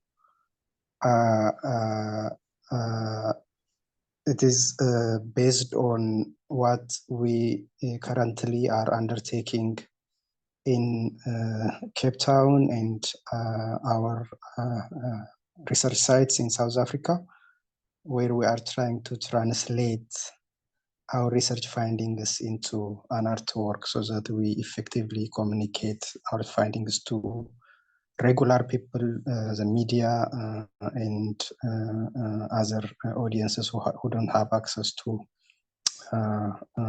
academic publications. So in terms of introduction, let me go to what motivated us to translate research work into an art piece. As we were talking this morning, many researches have been conducted, yet the findings are not often effectively communicated to regular audience and the media, and even sometimes to political decision makers. The main barriers in this regard are the language we used in the production process. Say, for example, Ethiopian migrants in South Africa speak Amharic and other local languages, but my publications are usually in English or in other European language. If you are working in Denmark, for example, it could be in Danish, or if you are in Germany, it could be in German. So the local people, the local politicians, the local media won't have access to our research findings. So that is one of the barriers in terms of effectively communicating research findings to the wider public. The other is even the way academic knowledge is produced and packaged and presented. So there are a number of academic jargons and complex concepts and theories that are embedded in academic articles that are not easy for media, regular people, and others to understand. So in addition to that, again, the knowledge production process is often not participatory or engaging. For example, who decides the research programs in terms of research and community interface, for example? We academicians often decide the kind of questions that we are asking, the teams, identify the teams, and even the specific problems that we thought are important, either from our perspective based on the literature, or either as this morning raised by, I forgot the name, depending on the funding, the funders also determine what kind of research teams are to be conducted. So there is this gap between research and community need interface. So that's also another gap why academicians often go to the field with structured questions or preconceived thoughts. So because of this gap, there is because of these factors, there is a gap between research findings and the needs of the community. So there is a need to effectively communicate research findings in an audience-friendly manner, and we thought art is one of the media through which we can communicate our research findings. So the approach combines our approach in translating our research findings into an artwork, combines both art and science, in as much as academia is also secluded and very restrictive, and it is packaging and presenting. Art is also sometimes romanticizing everyday activities, or it could go extra to magnify small undertakings or incidents. So the intervention aims at informing art practices with scientific knowledge as well, so that the outcome produced in the process integrates art and science. So this is the motivation why we try to translate our research findings into an art piece. Where does the project come from is the next question, or what's the rush, how it started, where is the instigation, where is the motivation come from? So it came from a dance performance in Ghana, Dodowa in Accra, a group of musicians, local musicians and dancers were translating a research on access to justice into a dance performance. And this is based on the experiences of migrants from West Africa to Europe. So they were trying to translate those access to justice, this aspect of that journey into an art, a dance performance. So Faisal asked me to go there and participate in the process and observe if there are some things that we could learn from the process and contextualize it in our research teams. So I went to Accra, Dodowa, Ghana, and then there were two creative artists who were leading the project. One is Gamali, Dr. Gamali Totuzuro, and the other one is Nyamnjoh. Gamali is a creative artist and mainly focusing on music and dance and theater, and Gamali is mainly focusing on costume design. So I took some of the things, and since they were focusing on access to justice, the same methodology cannot be applied in our case, or the same instruments cannot be applied in our case, because we have a different team, which is not access to justice and which is social cohesion between different immigrant groups in South Africa and locals and among different immigrant groups also. So the intervention we developed is translating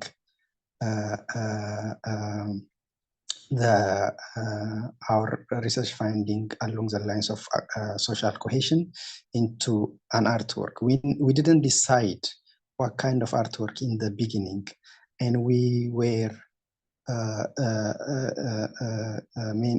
what do you call, brainstorming on how to continue, with whom to partner with, whom to engage with, whom to collaborate with.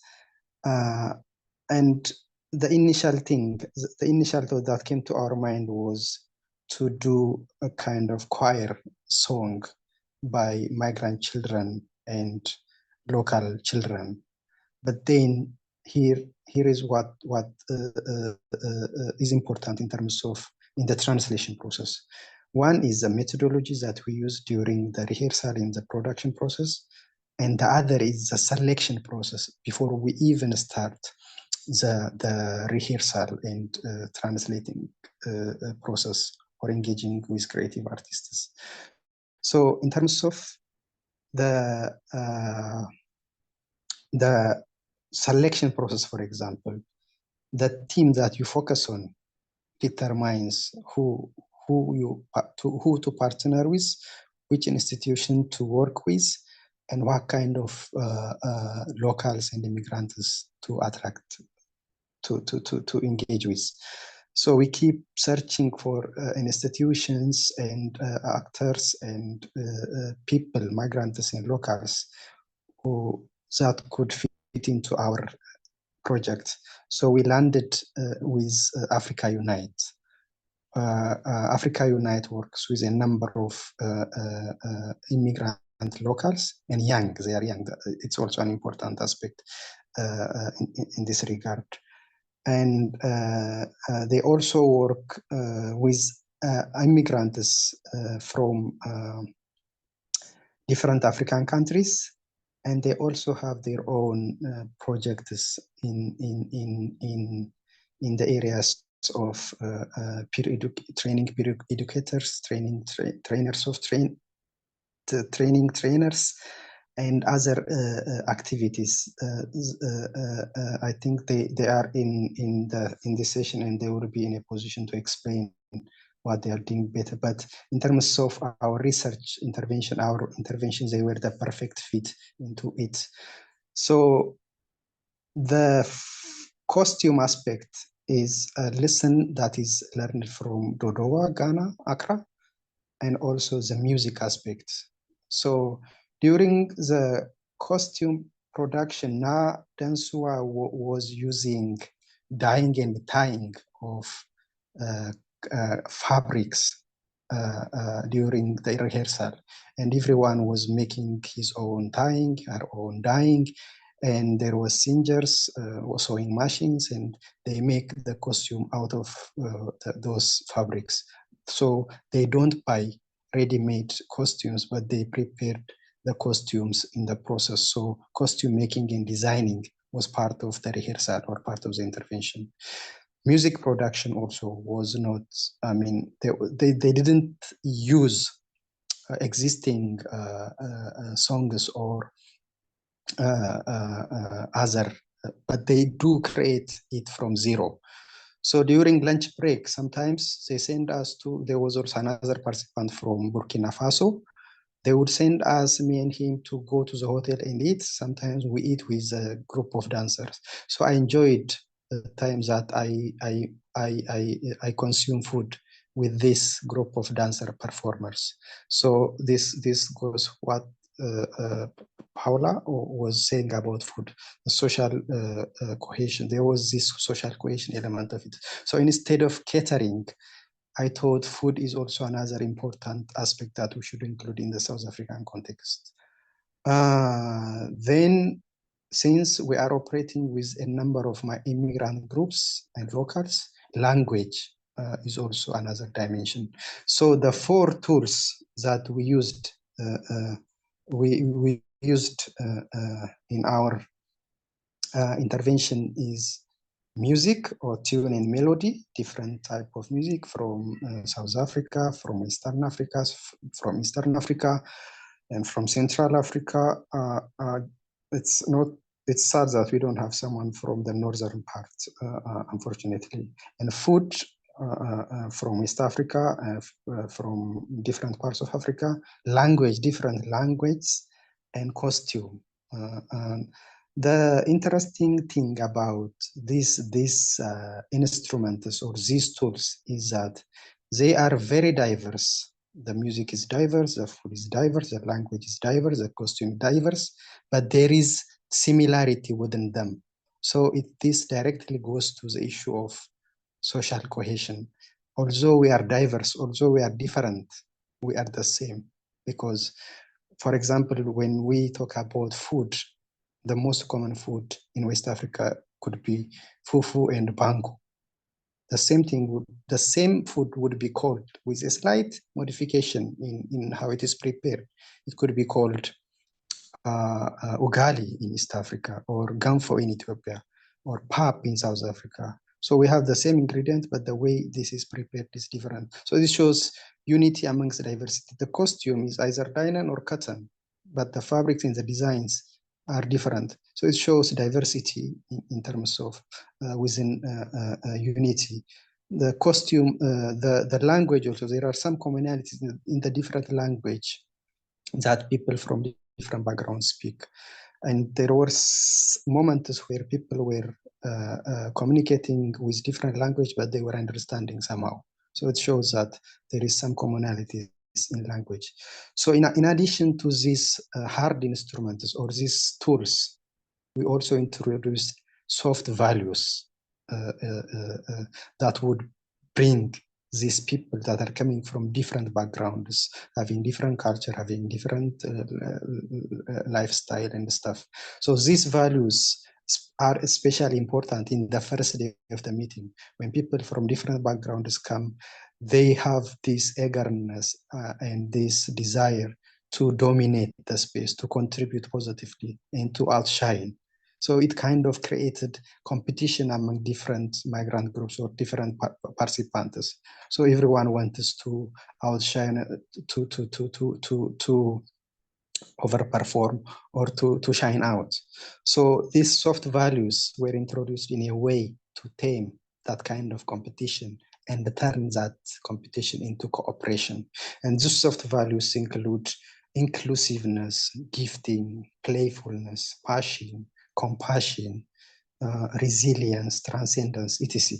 So those values are slowly and gradually introduced and managed to translate that tense environment in the first day and bring people together. So everyone felt included, everyone felt respected, everyone felt valued, and the space become enriching and enabling, and that space become their space, our space, and it boosted and enhanced creativity throughout the rehearsal process. So those are the soft instrument values and the four instruments that we used.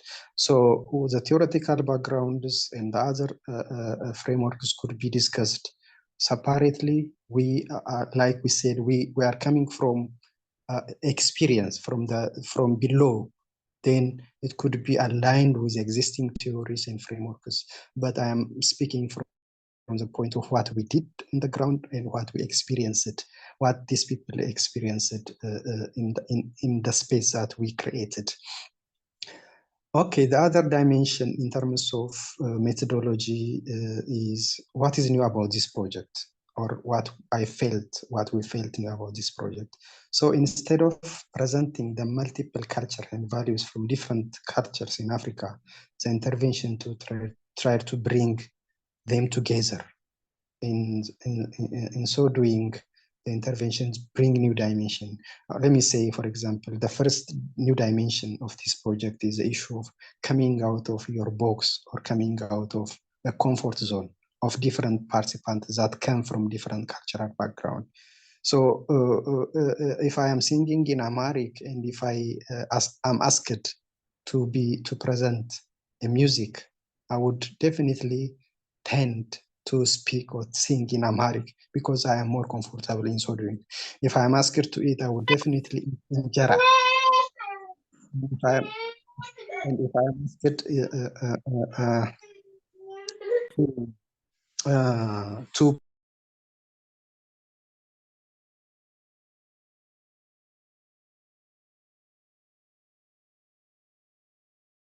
Jordanos, can you unmute? Hello? Yeah, sorry. Can you hear me? Yeah, we can hear you now. So yeah. So the coming out of the box was made in a way that people or the participants were encouraged to try to compose tunes in other language, in the language other than they speak. They were encouraged and sometimes persuaded to do, to eat foods or to taste foods that are not their own, to put on outfit that are not their own, to speak in language other than their own, to sing in melodies that are not their own. This somehow is uncomfortable, but it was a very helpful process, both in terms of creating social cohesion, but also in terms of creativity, in terms of creative art. So coming out of the box enabled both social cohesion and boosted creativity. The interaction between diverse groups goes beyond understanding, and it created a kind of sympathy, social cohesion, which is mostly lacking between migrants and locals, and even among different immigrant groups in South Africa or elsewhere in the world. So coming out of the box was one of the new dimension, I would say, is important in implementing or in undertaking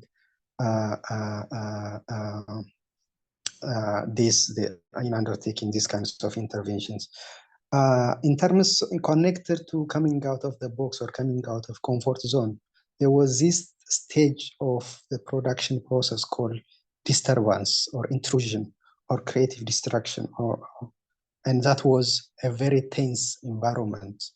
I wish Gamali was here to explain it more, but from what I observed, people were fighting, people were crying, people were over talking one another, but they don't hold grudge.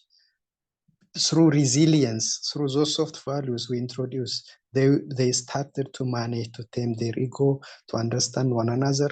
And the good thing about this intrusive process, this chaos, this disturbance stage is that it does not only create, again, social cohesion and mutual understanding, it transcends these people from their initial position. So they become way bigger or better than they were from before the process. So people who quarreled during the rehearsal process, and specifically in this tense stage, did not hold grudges. So they hugged, they laughed, but it was also an important stage in terms of creativity. They make a very beautiful song, or the space that we provided also helped them to come up with a better version in terms of producing an art piece. So that is coming out of the box.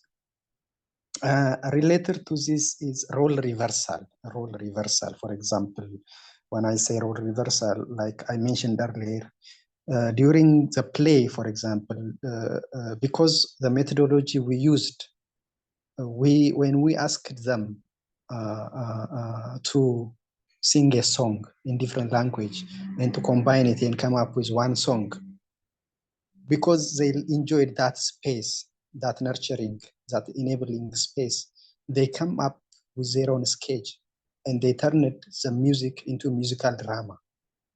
So that's how the creative process started to transcend, to goes beyond the standard which we expected. The thing about role reversal, for example, is observed during the play. For example, South Africans, locals, often acted as immigration officers, border police, or law enforcement agents during the play. But we tell them to switch position, to reverse role, so that migrants put themselves in the position, in the shoes of South Africans, and locals put themselves in the shoes of immigrants. This also helped mutual understanding, brought them closer, and also helped in the creative process. So along with coming out of the box, role reversal was an important aspect and new dimension about this project. And this is especially important in other contexts. For example, if there is a conflict, if there is a perpetrator and a victim, we don't need to speak about the victim only. We need to incorporate the perpetrator, bring them together, and tell them to switch position and try to understand one another. So it also worked in our context. The other dimension which is relevant for our discussion is also the issue of co-creation and open methodology. When I say co-creation, earlier this morning we talk about how academic is hierarchical. I mean, we position ourselves from the top and try to educate others. But this one, we didn't impose our thoughts. We didn't draw a very narrow framework within which we operate, but we created a space, an enabling environment for them to operate. Because if we give them, for example, if we ask them to produce a song and on Pan-Africanism and define Pan-Africanism, then we would be limiting them. Then we said, no, let them sing a song in the way they understand Pan-Africanism. And when we asked to sing a song about social cohesion, we didn't define social cohesion or give them a theory or a narrow framework within which they are expected to operate. The space was open, so they were free to define social cohesion from their own experience as migrants and locals. And that way, we co-create, we participated in the co-creation process as one of them, not as someone coming from up.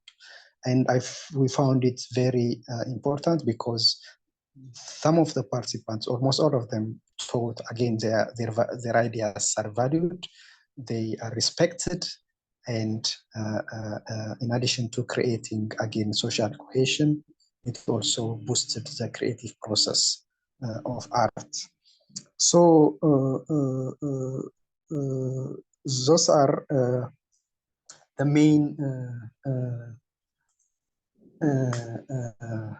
the new dimensions, I would say, that I observed to be important in terms of translating research findings into an artwork in the context of South Africa. But the final point I would like to add is the issue of knowledge production and knowledge consumption that we spoke about this morning. So when we designed this project initially, we thought it as a means of communicating the research findings to the community. But in the process, I could observe, or I came up with this idea. It is also a platform of producing knowledge, you know. It's even a new way of understanding migration in different contexts, you know. So instead of preparing structured questionnaires and going to the field and collecting answers from information from the respondents or informants, doing this performance in different contexts, in different sites, and having a discussion, an engaging discussion with the participants, is not only, we are in the process, we are not only communicating our findings, but we are also producing knowledge through that tool. So the performance by itself could become a tool. And depending on the sites we conducted this performance, the knowledge we could produce might be as diverse as possible. For example, I was having a discussion with Andres last time. If we deploy this performance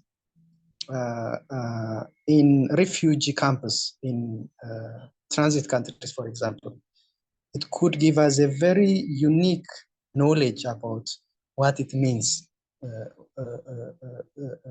the circumstances in refugee campus, what it means to migration. If we do it in prison along the transit countries in different, be it Libya, be it Tunisia, be it Tanzania, it would give us a different perspective. So it would be an instrument of understanding migration broadly. So in addition to communicating our research findings, we found out that in the process it's also an important method of knowledge production. So those are the main the main pointers I could capture from the migration in art methodology we employed, but we worked as a team. So as Dr. Faisal, Dr. Kletas, Dr. Edwin, and Anele, Africa Unite, Leleto, and Basa, they could come in and share their views as well. Thank you. Thank you very much, Jordanos, for this wonderful presentation. I'm also glad that you made it despite the load shedding. For those not in South Africa, load shedding is a euphemism for power cut, which is very frequent here, unfortunately.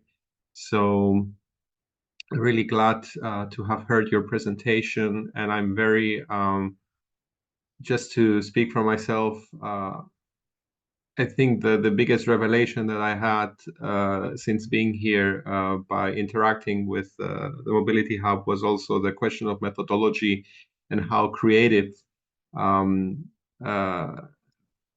research is being conducted here in the methodological sense. I would open the floor now for contributions, question, discussion. Just simply raise your hand and I will put you on the speaker list.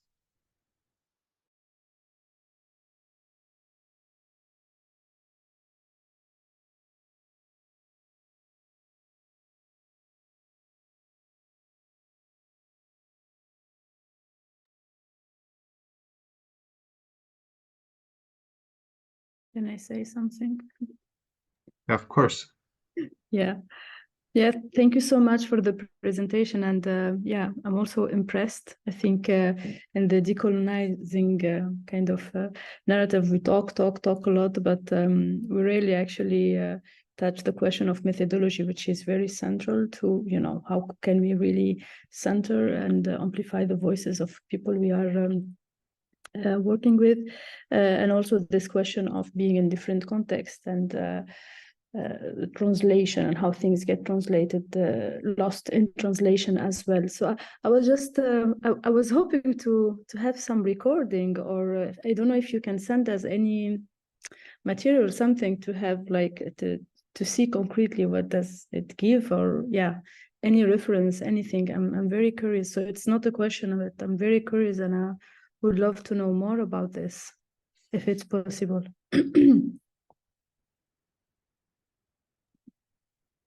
Jordanos, any response to that? Yes, Amira, thank you for the comment. Yes, I am currently writing a methodology paper with Dr. Gamali. So I sent him a draft. He's commenting on it. He's also producing some video clips from the rehearsal and performance. So I think we will be able to share with you once we have advanced drafts.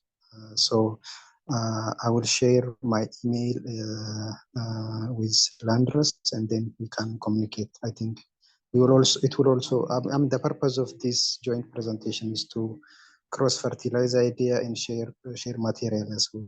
So I was about to ask Paola, or sorry, I forgot the name, the previous presenter, to send me some of the material on food, because food is one of the instruments we use. Yeah.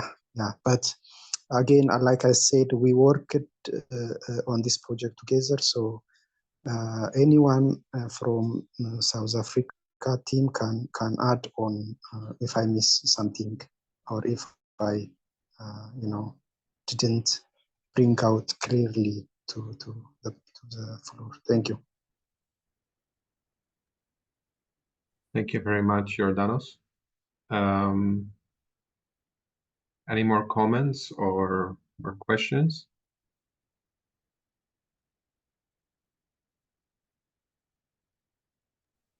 Maybe another comment. Sorry, I speak too much. No, that's good. I was also thinking about the question of cultural appropriation in a way, you know, when and it's a very, how to say, it's a superficial comment in a way, but I was just thinking, if I was using those methodology, I would actually think about how can I avoid the cultural appropriation, you know, how can I because it could fail quickly, like dancing, and this is at least the way we associate dancing and arts into more cultural kind of an expression, and how can we use it without falling in the cultural appropriation. I don't know if you get my point.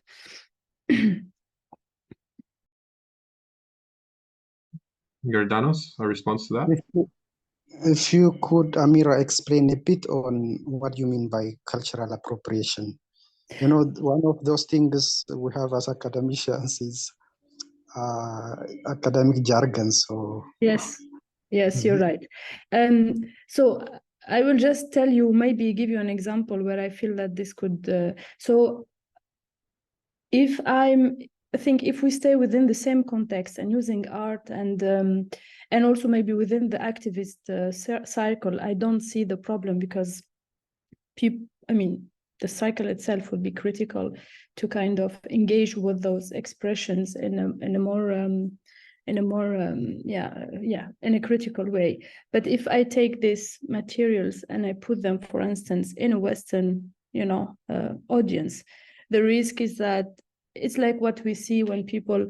I also have a tourism background, so I also see the image of people going to a place and as if they are going to understand the culture better through music and performance, but they just consume, and then maybe they come back with some clothes or learn some steps, and that's it, you know. And this is where they fall in, without really getting into what does this mean in reality. And we had this question actually this summer. I was in Cape Town Gender Work and Organization Conference, and we had all this painting here, and actually we were asking the questions: is it a cultural appropriation or is it solidarity? And that's basically what it's just like, you know. Could we fall on this consuming the culture and you know, using it as if we belong but we don't, without engaging with it, or you know, or is it a form of yeah? Or if you face this problem, maybe I'm talking because I live here in Europe, and I kind of, when I was in Tunisia, I was not thinking of this, but yeah, maybe it's a useless question in your context. Thank you very much, Amira. Jordanos, maybe comment? Anyone from my team who want to reply to this question or who want to reflect on it?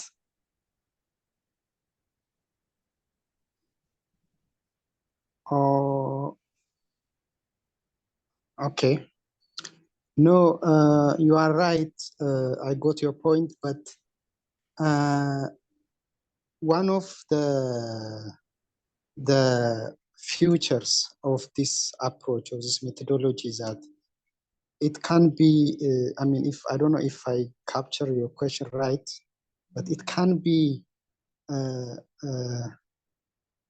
applied in different contexts with different actors and teams. So, like I said, for example, access to justice, or the team in Accra for migrants heading to from West Africa to Europe. The team here in South Africa and Africa is social cohesion. And the kinds of actors and partners that we selected here and in Ghana are not the same. So its flexibility makes it applicable and in different contexts and different sites with different teams.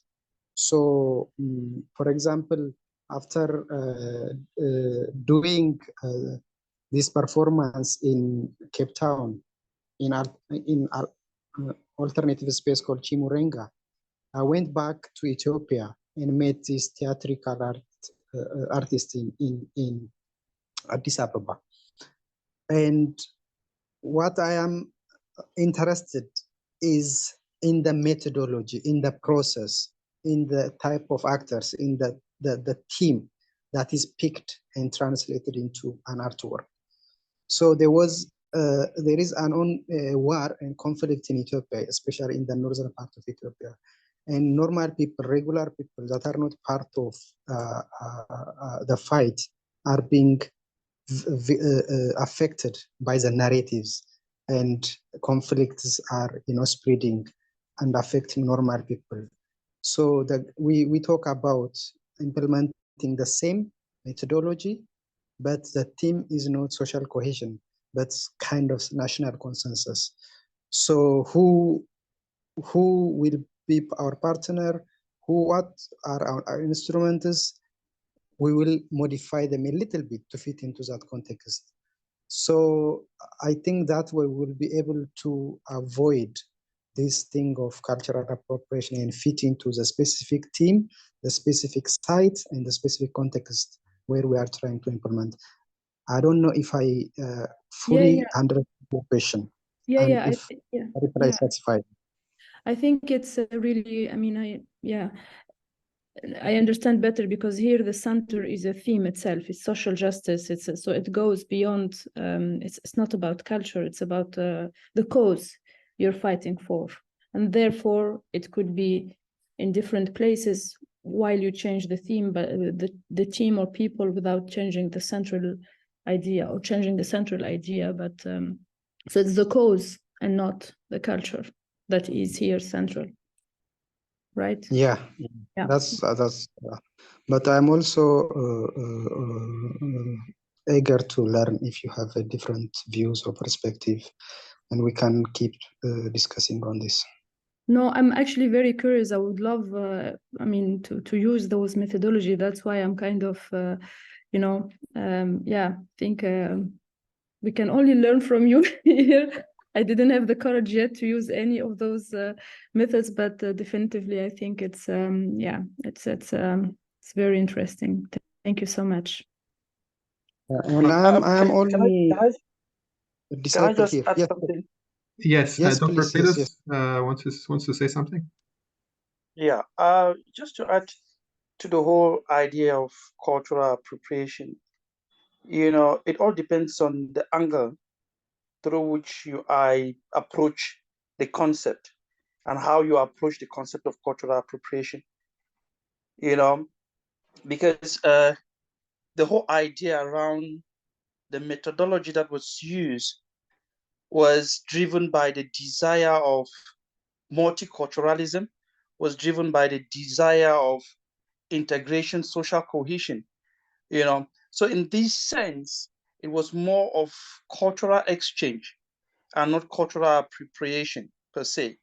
We wanted, the idea behind it was to kind of create a sense whereby people will identify with things that they don't really know much about, but they can find a sense of meaning, driven by how they approach the subject matter. Is it food? Is it dressing? These were some of the tools that we basically used during the process.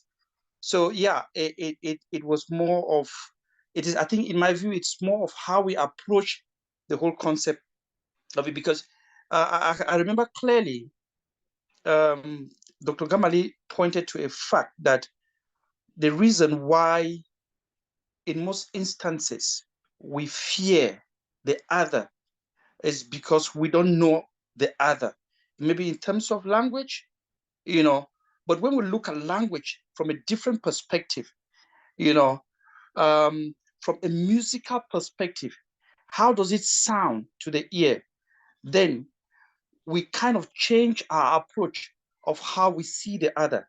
And those are some of the things that were incorporated, in the methodology that we use in achieving what we achieved during the entire process. If that helped. Thank you. Thank you very much, Dr. Cletus.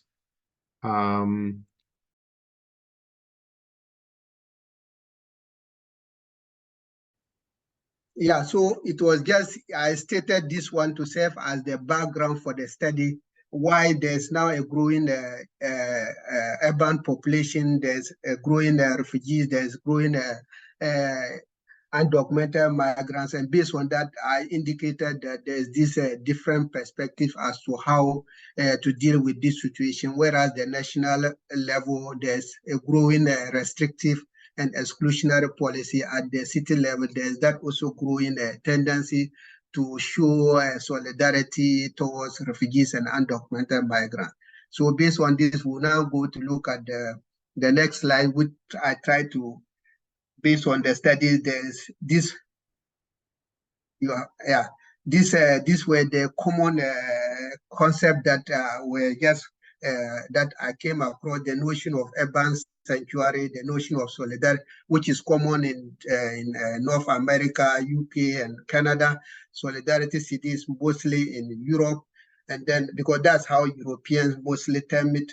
And then the issue, if you are talking about sanctuary cities or solidarity city, there's these actors, and there's always the national actors versus local actors. So these are concepts that are also common: urban citizenship, top-down and bottom-up policies, human rights, because some people view it as a human rights issue.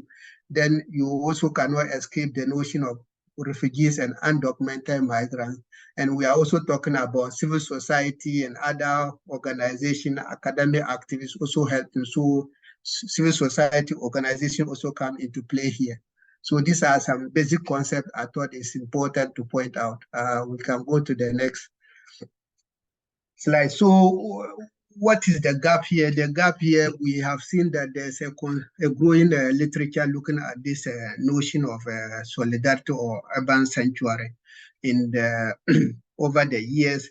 Then, especially in North America, there's also a growing literature that we can find in Europe that I have stated some of them. And in Africa, Latin America too, you can I came across certain literature. And then, of course, in Africa, which was also an area that was we're comparing to this, I can also find some literature trying to talk to these issues. So, but in all this literature, I didn't find a study that is looking at Copenhagen and Accra and how these two cities enact. So there's that missing link, there's a gap. So that was the motivation and why I look at this study. So, Leandro, we can go to the next slide. Then, so based on that, then it then motivate me or lead us to some questions that we think could be relevant here. So we try to ask what are the structure, because when you are doing comparison here, try to look at what are the structural commonalities and differences in here in municipal or cities, or you can, or urban policies and practice towards integrating refugees and undocumented migrants here in Copenhagen and Accra, that is Global South and Global North. Then we also try to look at what is the role of civil society actors and municipal authorities in developing policies, because there's this antagonism between the national authority and the local authorities. So I also look at that question. Then I try to also look at why is it important for us to draw synergies in urban policies and practices towards enhancing refugees and vulnerable migrants integration in Denmark and Ghana. So these were the questions that drive the study. Leandro, can we? Then I look at some basic theoretical concept, and then based on that, we look at radical imagination, infrastructure of solidarity, and political opportunity structure, which I will explain a bit in the next slides. So based on radical imagination, because we are looking at the solidarity cities or urban sanctuary, depending on how people call it, or welcoming cities, because there's that contestation between the national state and the national authority and city authority as to how to manage the notion of refugees and vulnerable migrants. Cities have now become a battleground, as Ambrosini determined it, in terms of how to navigate or how to handle refugees and migrants. Then, and if it is a battlefield, then it then moves us to Harvey and Co. Their understanding of radical imagination as a way of trying to look at the world differently and to see the possibility of going through our the developmental or social or cultural quagmires. So in this case, how to integrate refugees and vulnerable migrants. And to them, radical imagination is not just dreaming about the future, but how do you see what is the possibilities of bringing these dreams to reality? So with that one, that was the motivation. I think that it will resonate well with this study. Then this would then lead us to my next theoretical consideration, which is infrastructure of solidarity. Here I draw from 3 studies. One from Sarah, she belongs to our project. Then I also draw one from Martin and Oscar from our university here, and then of course from Harabala from Canada. They each examine urban sanctuary or solidarity cities in what they term as infrastructure of solidarity, but they look at it differently. But all of them term it as infrastructure of solidarity. So Sarah, it can happen based on 4 components when you are looking at it in terms of political, spatial, place to place, mental, how we frame the notion of refugees and migrants or vulnerable migrant belonging, and the social interaction. These 4 ways he thinks that it could happen, it could help transform or undermine the integration of refugees in cities. Similarly, Harabala also talk about it in terms of legality, and here she's referring to mostly in America, Canada, or UK, where city authorities come out with policies to deny the national immigration officers from taking strict measures towards refugees and vulnerable migrants. In Canada, they have a policy, or America, don't ask, don't tell. So these are policies she thinks that is one infrastructure way of trying to enhance urban citizenship or discourse. And the discourse here, she's looking at how to frame the notion of refugees and vulnerable migrant issues in the national media or national discourse. And the identity here is also more about the how to mediate and to call for alliance, and the scale is looking at place to place. So in the same vein, and coming home, then I look at Martin and Oscar, they also look at this, and they look at it in three basic ways, which they term as autonomous solidarity here, where solidarity is more about the refugees themselves or vulnerable migrants coming to fight for their survival. Alejandro and Martin also look at this thing, looking at the Libyan migrants in Lampedusa, where they look at how they were able to, in Germany, how they were able to come out using their whatever leeway they have to context the city authorities and national authority of the need for them to be in Germany. Then civil solidarity here, they talk about how city authorities form alliance with civil society organization to help navigate the notion of creating solidarity and citizenship for refugees. Whereas the institutional solidarity in their perspective is where then you are now looking at the city authorities come out with their own policies, like I was mentioning in the legal dimension in terms of the Canadian perspective, to challenge national authorities' restrictive or exclusionary policy towards integrating refugees and vulnerable migrants. So this is how the theory, and then the political opportunity, which has a long distance history, and it can be used as a method or a theory. And here it is just about people look at it both on sociology, economics, and whatever, and it is a way of like trying to bring people together in order to contest. And political opportunity structures can be a way of bringing people together. It can be a political tool for mobilizing to contest people's situation. So based on that, I think that it would be a very good tool to also look at how solidarity or sanctuary cities are built over time. So that is why I took that theory as well. And then this would now move us to our what method we try to use in this study in order. Andros, can you go to the next slide?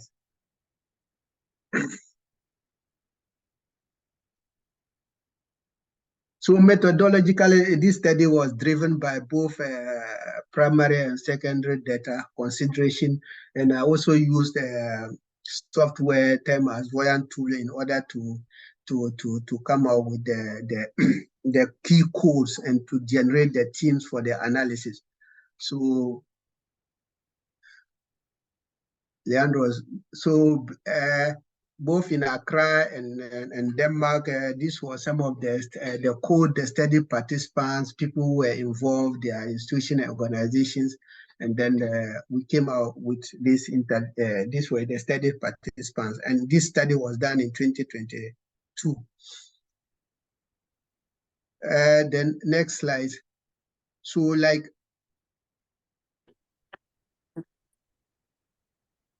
So like I mentioned, I use a Voyant tool to be able to come out with the code, the key concept, and then finally generate the themes.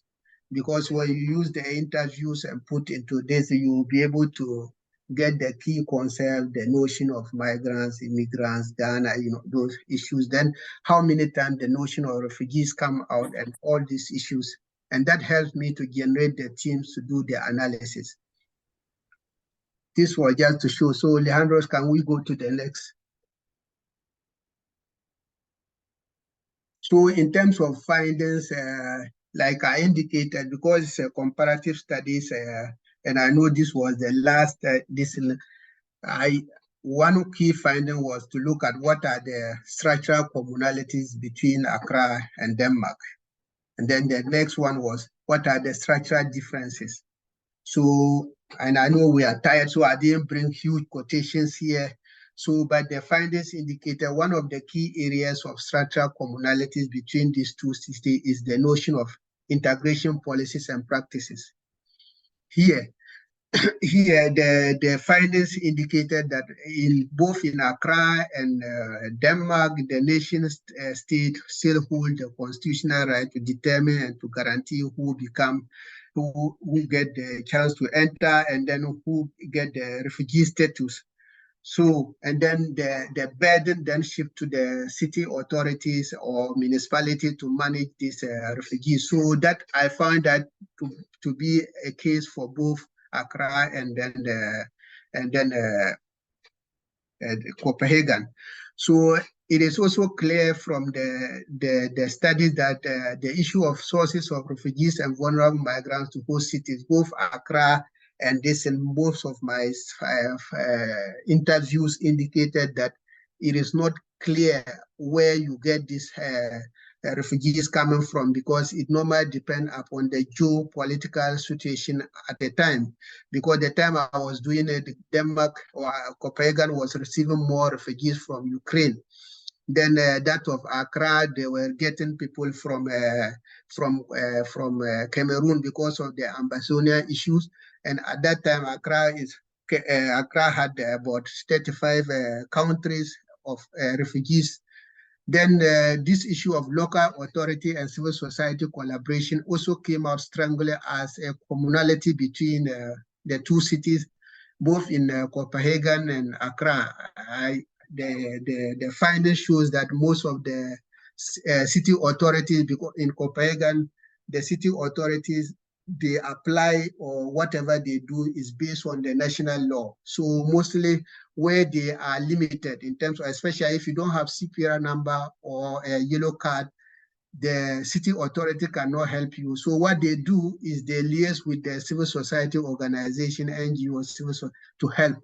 In Accra, whereas the refugee board is mandated to handle refugees issues, it is civil society organizations like Christian Council, ADRA Ghana, they are responsible in implementing the policy. So there's that relationship between local authority and civil society, both in Copenhagen and Accra, but in terms of structural differences, the issue that came out strongly is the issue of policy and practices. Whereas in Copenhagen, because of devolution and decentralization, the city authorities have the mandate to integrate refugees and vulnerable migrants. In the case of Accra, the city authorities have no mandate to do that. It is the Ghana Refugee Board that does that together with civil society implementing agencies. So that came out strongly as a structural difference here. In the same way, the fact that the district assemblies don't have mandate for refugees, the issue of a health sanctuary or housing sanctuary for refugees and vulnerable migrants. Whereas here, once you get the refugee status, you can get a yellow card, you can go to hospital and issues like that, and then you can get house, you can rent your house. In the case of Accra, it's still the issue of Ghana Refugee Board together with implementing agencies like ADRA, like Christian Council of Ghana, they are doing that. So there's that kind of differences in how these two cities approach the notion of refugees. And similarly, when I look at the labor market integration, like Paola was talking, Denmark integration is more embedded with either with labor integration and then also trying to assimilate people. So the municipal council here are very strong in trying to integrate refugees, even when you see they find a way, because that's the only way for people to contribute to the system. But in the other way, in Accra, it's still the Ghana Refugee Board, the implementing agencies, UNHCR Ghana, they are doing that. So these were some of the differences that stand out in both situations. Can we go to the next?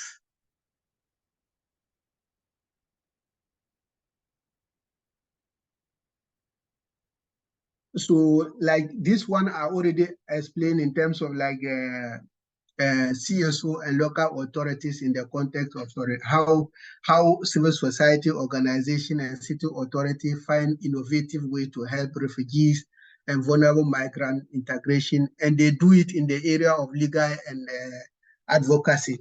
So, and then this also in Ghana, like all the implementing agencies, like I've mentioned, they are responsible in trying to get the refugees, the Ghana health insurance, and then they liaise with Ghana Refugee Board too. And then the housing support is also done, livelihood support is done. So there's that kind of a strong relationship between the civil society organization who are implementing agencies and the refugee board in trying to integrate refugees in the system.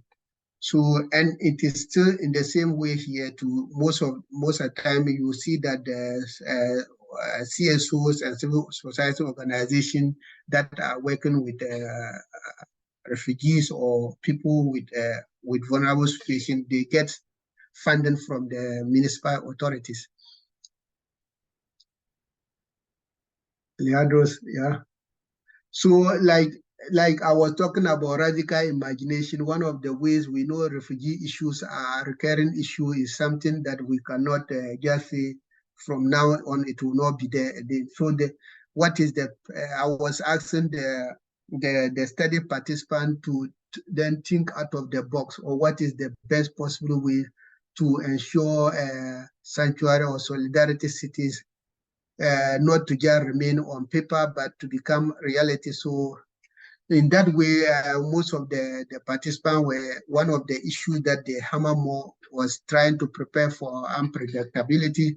In Ghana, one of the study participants stated that who knows that the Ukraine crisis would have come and people would be overnight thrown out of their houses and livelihood. So the fact that we cannot predict refugee situation, agencies that are responsible for that must be resourced and be ready to act. And then in the same way in Accra, in Denmark too, another study participant also indicated that the refugees must be taken care of, and the fact that the Danish authorities have even come up with a special act to accommodate Ukrainian refugees. Such same policies should be extended to other refugees from other countries. So the issue of provision of adequate resources for agencies in charge of managing refugees, like I mentioned, and one other way of also ensuring solidarity or sanctuary cities from below could be achieved through effective coordination by actors. Here, the city authority and then civil society organization that are working, they should be harmonization and coordinated so that they will be able to complement each other in areas where they need to help. Then this issue of civil society organization also being having network and being independent also came in the study that because one of the CSOs in Copenhagen helping undocumented migrants indicated that one of the ways that you can help these people is to remain independent, because once you begin to get support from the city authorities, your hands are tied. They dictate to you who to help and who not to help. So for effective sanctuary cities to emanate from below, civil society organizations that are helping in that direction should be independent and have resources to do that. Then another study participant indicated that for us to achieve what we are talking about, there should be effective policy implementation. Municipal authorities, city authorities, or those who are helping refugees should not just draw or come out with policy, but those policies must see implementation. And then irregular migration should be mainstream or put into the municipal policy and practices. These are imaginative way of seeing, or that we can see sanctuary cities to come to fruition.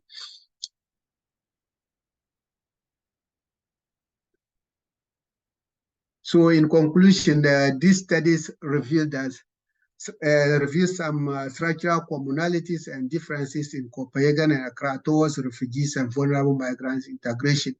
And like I indicated, one of them is that strong collaboration between CS2 and local authorities towards helping come out with innovative measures to have refugees and vulnerable migrants. And then more importantly, the study also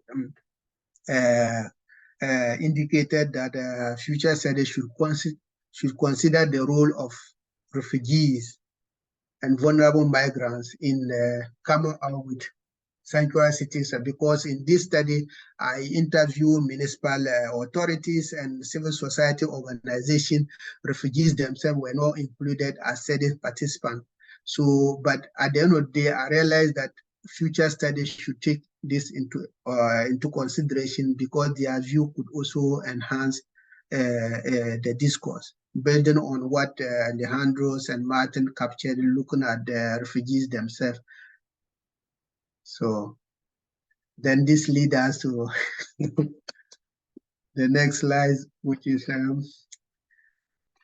I say thank you, and then I call for questions, comments, and suggestions, and then thank you for the patience and staying for a long time. Thank you very much, Mashudu, for your presentation. And we now go over to the discussion. Dr. Faisal has something to say.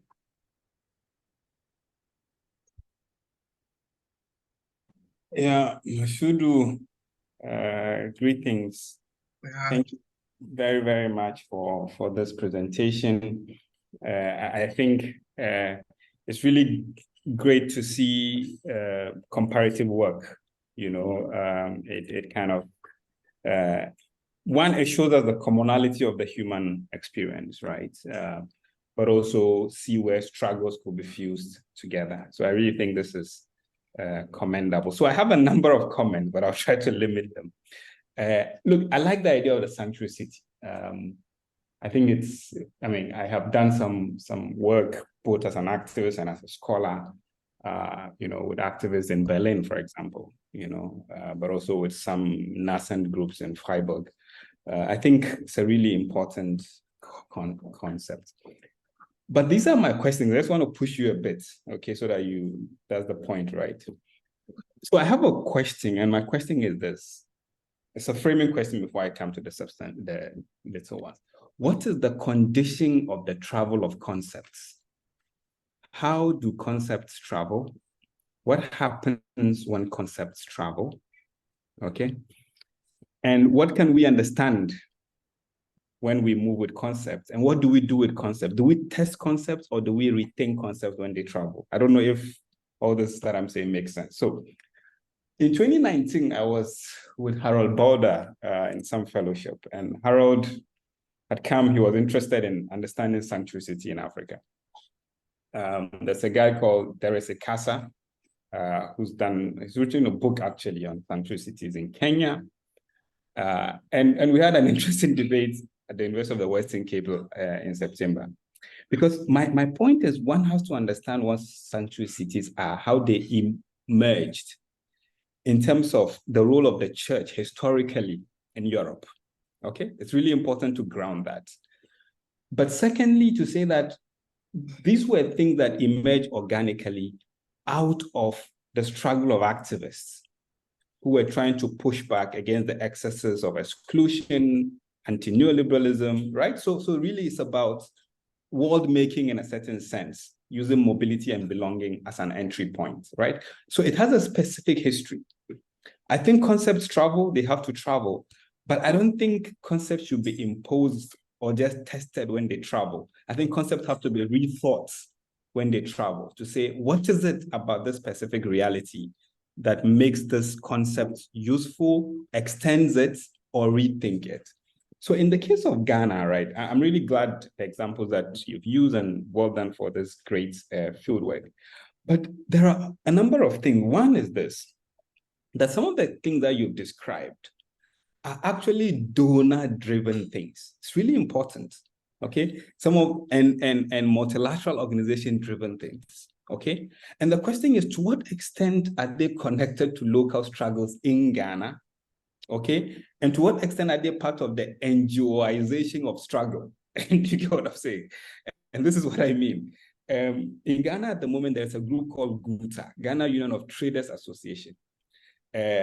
So we are doing a month-long exhibition in Accra called Ghana Must Go. This year is 40 years since the expulsion of Ghanaians in Nigeria, 54 years since the expulsion of Nigerians from Ghana in 1969. So the idea is to take these moments of expulsion to talk about how solidarities are built, everyday experiences between locals and migrants in communities, okay? So that's what we're trying to do.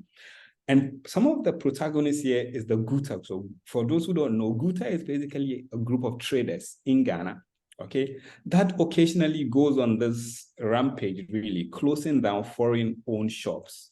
Okay, and at times they go with the Ghana Immigration Service in doing this. Okay, there's a colleague called Akosia Dako at the University of Ghana who wrote a recent paper about the rise of anti-immigrant sentiments in Ghana. I mean, in the media, for example, it's like the Chinese, the Nigerian criminals, or before the camp was closed in Bujumbura, and the Liberians have taken over our land. The Liberians are selling land illegally. So what I'm trying to say, Mashudu, is that I really think it's great that you're doing this comparison, but I just want to push you to really rethink this idea of sanctuary. I really like what sanctuary cities are doing, but to say, is it possible to use Ghana to fundamentally rethink this thing of sanctuary? Because else we just provide a case study, you see, and I think there's something problematic in that if we're just providing a case study, you see, and this is the thing that we always complain about. We say that Africa has been treated as a site for theory testing, and to say, no, we have to think, and in this case, I think it's about rethinking to say, what is it about this context that shows the limit or that broadens how we think of sanctuary? Okay, and maybe at times, and this is the argument that I make, that at times in the Ghanaian case, that sanctuary is not so much at the level of local authority and NGOs, but really at the level of everyday life. Okay, at the level of struggles and creation of communities, of migrants and locals around livelihoods. You see, so that it pushes back against, not pushes back, but help us to expand the Western history of it, which is largely around formalized bodies.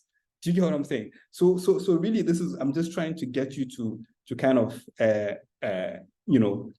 because, the thing about fieldwork, I think, is a wonderful thing because it really helps us to theorize in a very great way. And I think you've done a lot of wonderful fieldwork, but I'm just trying to nudge you not to look for equivalences and differences, right? But to really think in situ, Thank you very much.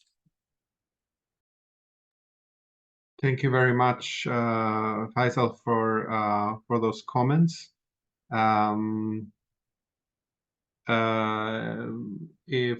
Would anybody else have a question or comment to Mashudu?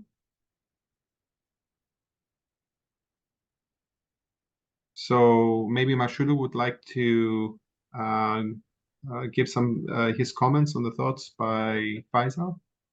Okay, yeah, Dr. Franz, thank you for your comments. Is very relevant, thought-provoking, and because you are also you are also aware, and then you know the context very well. So it is very important, your questions you are bringing.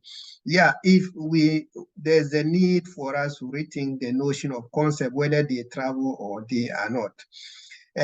And in this case, I would say that the transplanting concept could be problematic, but it is also important to be aware that the concept as mobile as migrants, as we move, we also move with culture, we move with issues, we move with concept, and so it is, like you also indicated, it is important to know that, like in my study, I indicated that this notion of sanctuary cities or solidarity cities, it is a Western concept. So transplanting it from one end to the other could be problematic, but it is also important to know that there's that growing tendency to understand that there's that possibilities of sanctuary or solidarity cities being practiced in other contexts differently. So, but you know, that is the indication in the literature that I have pointed out. But it is also important for us to also indicate that even though it is Eurocentric in nature or is Western conception, it is not also the case that we cannot see or find semblance of that way of trying to help refugees and vulnerable migrants in other contexts like Ghana. And we have that history of helping refugees, history of helping ourselves.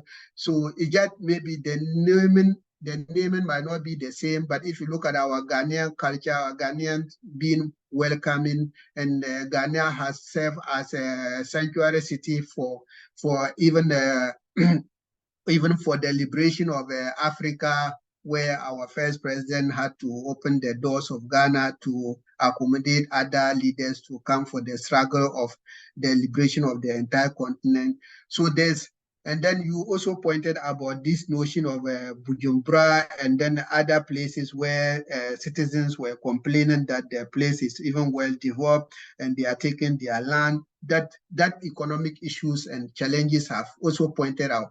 But there's also that possibilities or signs that one could see that there's that tendency of welcoming or that tendency of helping refugees beyond just this, beyond the notion of the NGO perspective or the international perspective. If you go deep beneath, you will still find the possibilities of Ghanaian solidarity being extended beyond the Ghanaians to refugees and other vulnerable migrants. And that is why you see that I indicated that future studies should go beyond just the policy level, looking at the city authorities who are involved and looking at the NGOs who are implementing agencies, to go deep into the society and the refugees, to include them, to see how sanctuary cities or solidarity city, even though that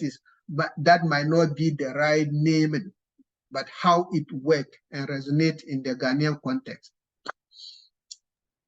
Thank you very much, Mashudu. I'm just going to read out a question from the chat by Edwin. He's basically asking, how do you identify undocumented migrants in your research, since they tend not to really talk about their status? Yeah, of course, if it's one of the thorny issues if we are looking at the notion of refugees and vulnerable migrants. But if you look at secondary literature beyond just the primary data, there has been, especially in Europe, there has been studies here that indicated that, of course, even though the numbers here, even in Denmark where they have rich data, the number is problematic because people are afraid of being deported or being taken out of the system when their status is known. But of course, we know they exist because they are even There are even civil society organization or Red Cross or NGO that is has hospital in major cities in Denmark that is solely treating people without documents. So it means that they exist in the system, just that their number, getting the actual numbers is problematic. In the case of Ghana, to the same way, we know that in Ghana, that's why I was rather, or in this study, that's why I was rather more particular about using the notion of vulnerable migrants to include even internally displaced. Even in Ghana, you have a situation where, depending on the time of the year, you can have the northerners, which I'm a northerner, who migrate, or people from Volta region, they will have to migrate because of seasonality. They have to migrate to Accra to find other jobs at the during the dry season where they don't have farming activities, and some of them sometimes can be internally displaced, even though they are Ghanaian. So that's why in these studies, I was more particular using the term vulnerable migrants. That could even include citizens who are at a point or being moved from the rural area to the cities, find themselves to be in a difficult place, living in slums, not having a house to live in. So, but getting the actual data of undocumented migrants, whether in Europe, whether in Africa, is problematic because of the fact that it poses a threat to one being deported or being removed. But places like US or Canada, where they have this policy that allow these people to participate, they can have reasonable data to indicate. But here or in Ghana, it is problematic. Thank you very much. Some final comments or questions by the audience? I have one question. Yes, Cletus? Yeah, I just want to find out from, thank you very much, Mashudu, for your presentation. I enjoyed it. But I want to find out from you, within the context of Ghana, to be very specific, you know, because when you talk of sanctuary cities, is there kind of national policies that are being implemented, you know, from the city perspective that makes, for example, Accra in this case, a sanctuary city? Or is it the day-to-day life experiences of these migrants within the cities, you know, the relationship that they establish, you know, in terms of their day-to-day activities with nationals, that kind of provide this sanctuary? Because I'm finding it a little bit difficult, especially within the context of Africa, in looking at specific city policies, you know, that does not, or that do not speak to the national policies in most instances. My understanding is that what we find in most of the continent is a situation whereby you find these day-to-day activities that kind of, for example, within the context of South Africa, that finds expression in other communities. Outside of South Africa is this whole notions of Ubuntu, you know. But I think it's more driven and has a deeper sense when you look at it from the day-to-day relationship that people actually establish. And I think from the grassroots levels and not from a broader community level. I don't know if you get the gist of my question. Yeah, yeah. Thank you very much. Your question is also, in terms of context, very relevant, and it shows how we understand our context. Like I indicated, like if we want to transplant the notions, then we would be in a difficult situation. So transplanting the notion of sanctuary or solidarity cities to Africa might be a problematic. But looking at how it is being implemented, what are the issues that are involved, and what are the components. So in that way, if you want to look at it, you can be able to also interpret it in the African context. Do you see those kind of components, like where you have city authorities developing possibilities of creating solidarity for refugees to belong in the cities, collaborating with civil society organization? Do we see that kind of possibilities in Africa, even though if we don't define or declare our, because these sanctuary cities, most of them, they have to even have a city bylaw to declare themselves. So it is not like a wholesale notion of just saying that South Africa is a sanctuary city, but do we find possibility in areas of difficult time, in crisis, where church is open for people to live, where people, where the city authority find progressive ways to help, or where civil society within South Africa create possibility to help refugees or migrants? Then if those possibilities are there, even though the naming of sanctuary might not be what we use, then logically we can explain in our context that way of practice is also possible. But that's why we also indicated that there are structural differences, and the structural differences is where you will be able to say that, fine, this is a Western concept, this is a Western notion, how it is being practiced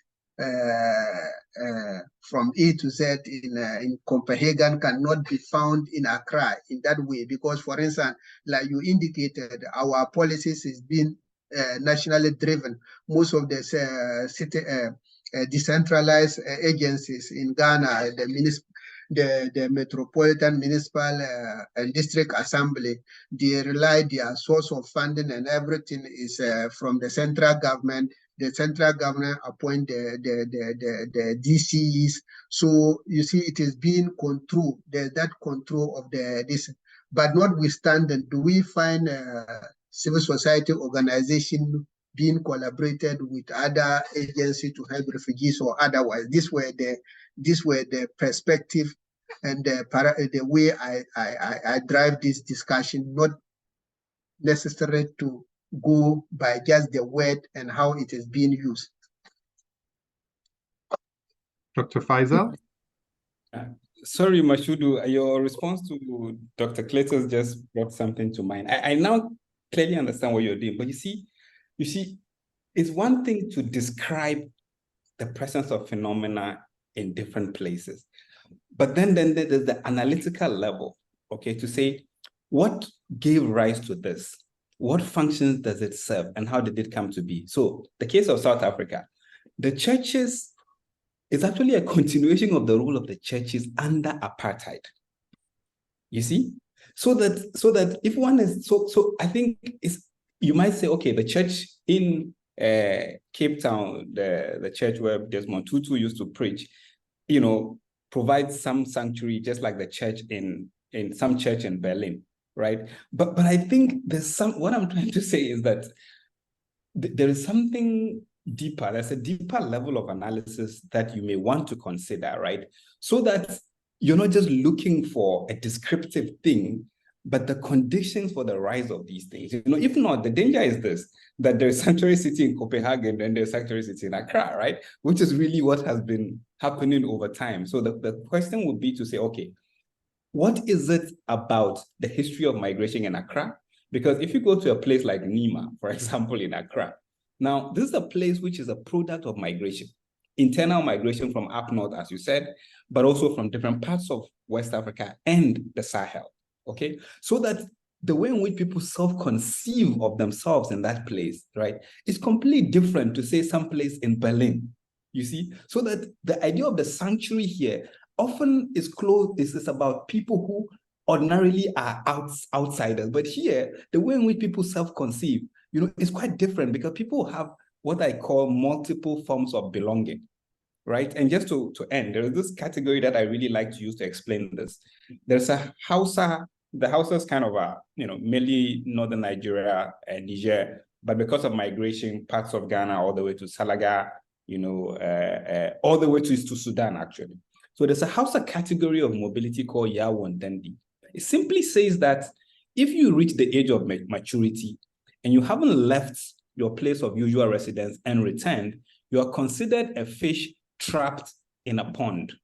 But if you've left, you're considered a fish in the sea. The world is there to be discovered. There are many iterations of this. The bushfaller in Cameroon, for example, the idea of what the world means, something to be discovered.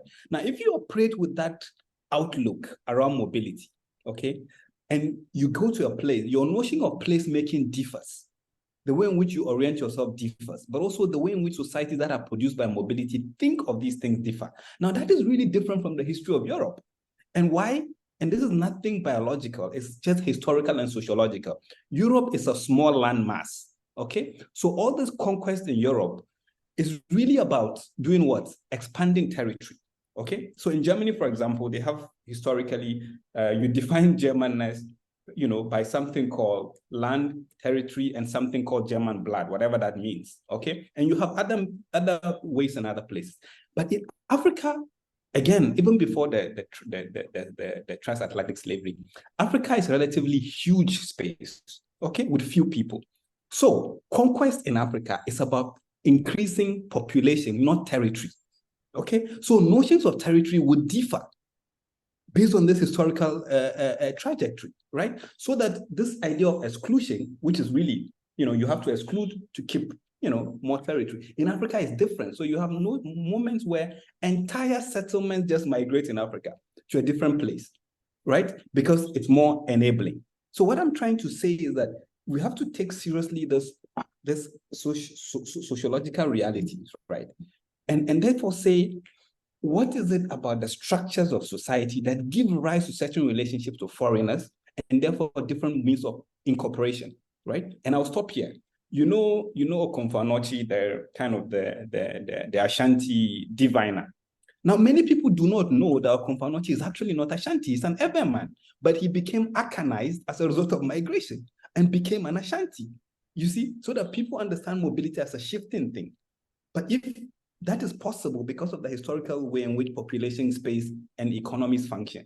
I'm just trying to nudge you to just, I think you're doing something great, but please don't look for equivalents, just try and disrupt a bit. Thank you. I like the fact that the ending note is disruption. I think we need more of that. Yeah. I think we all agree. So I'm going to end the recording.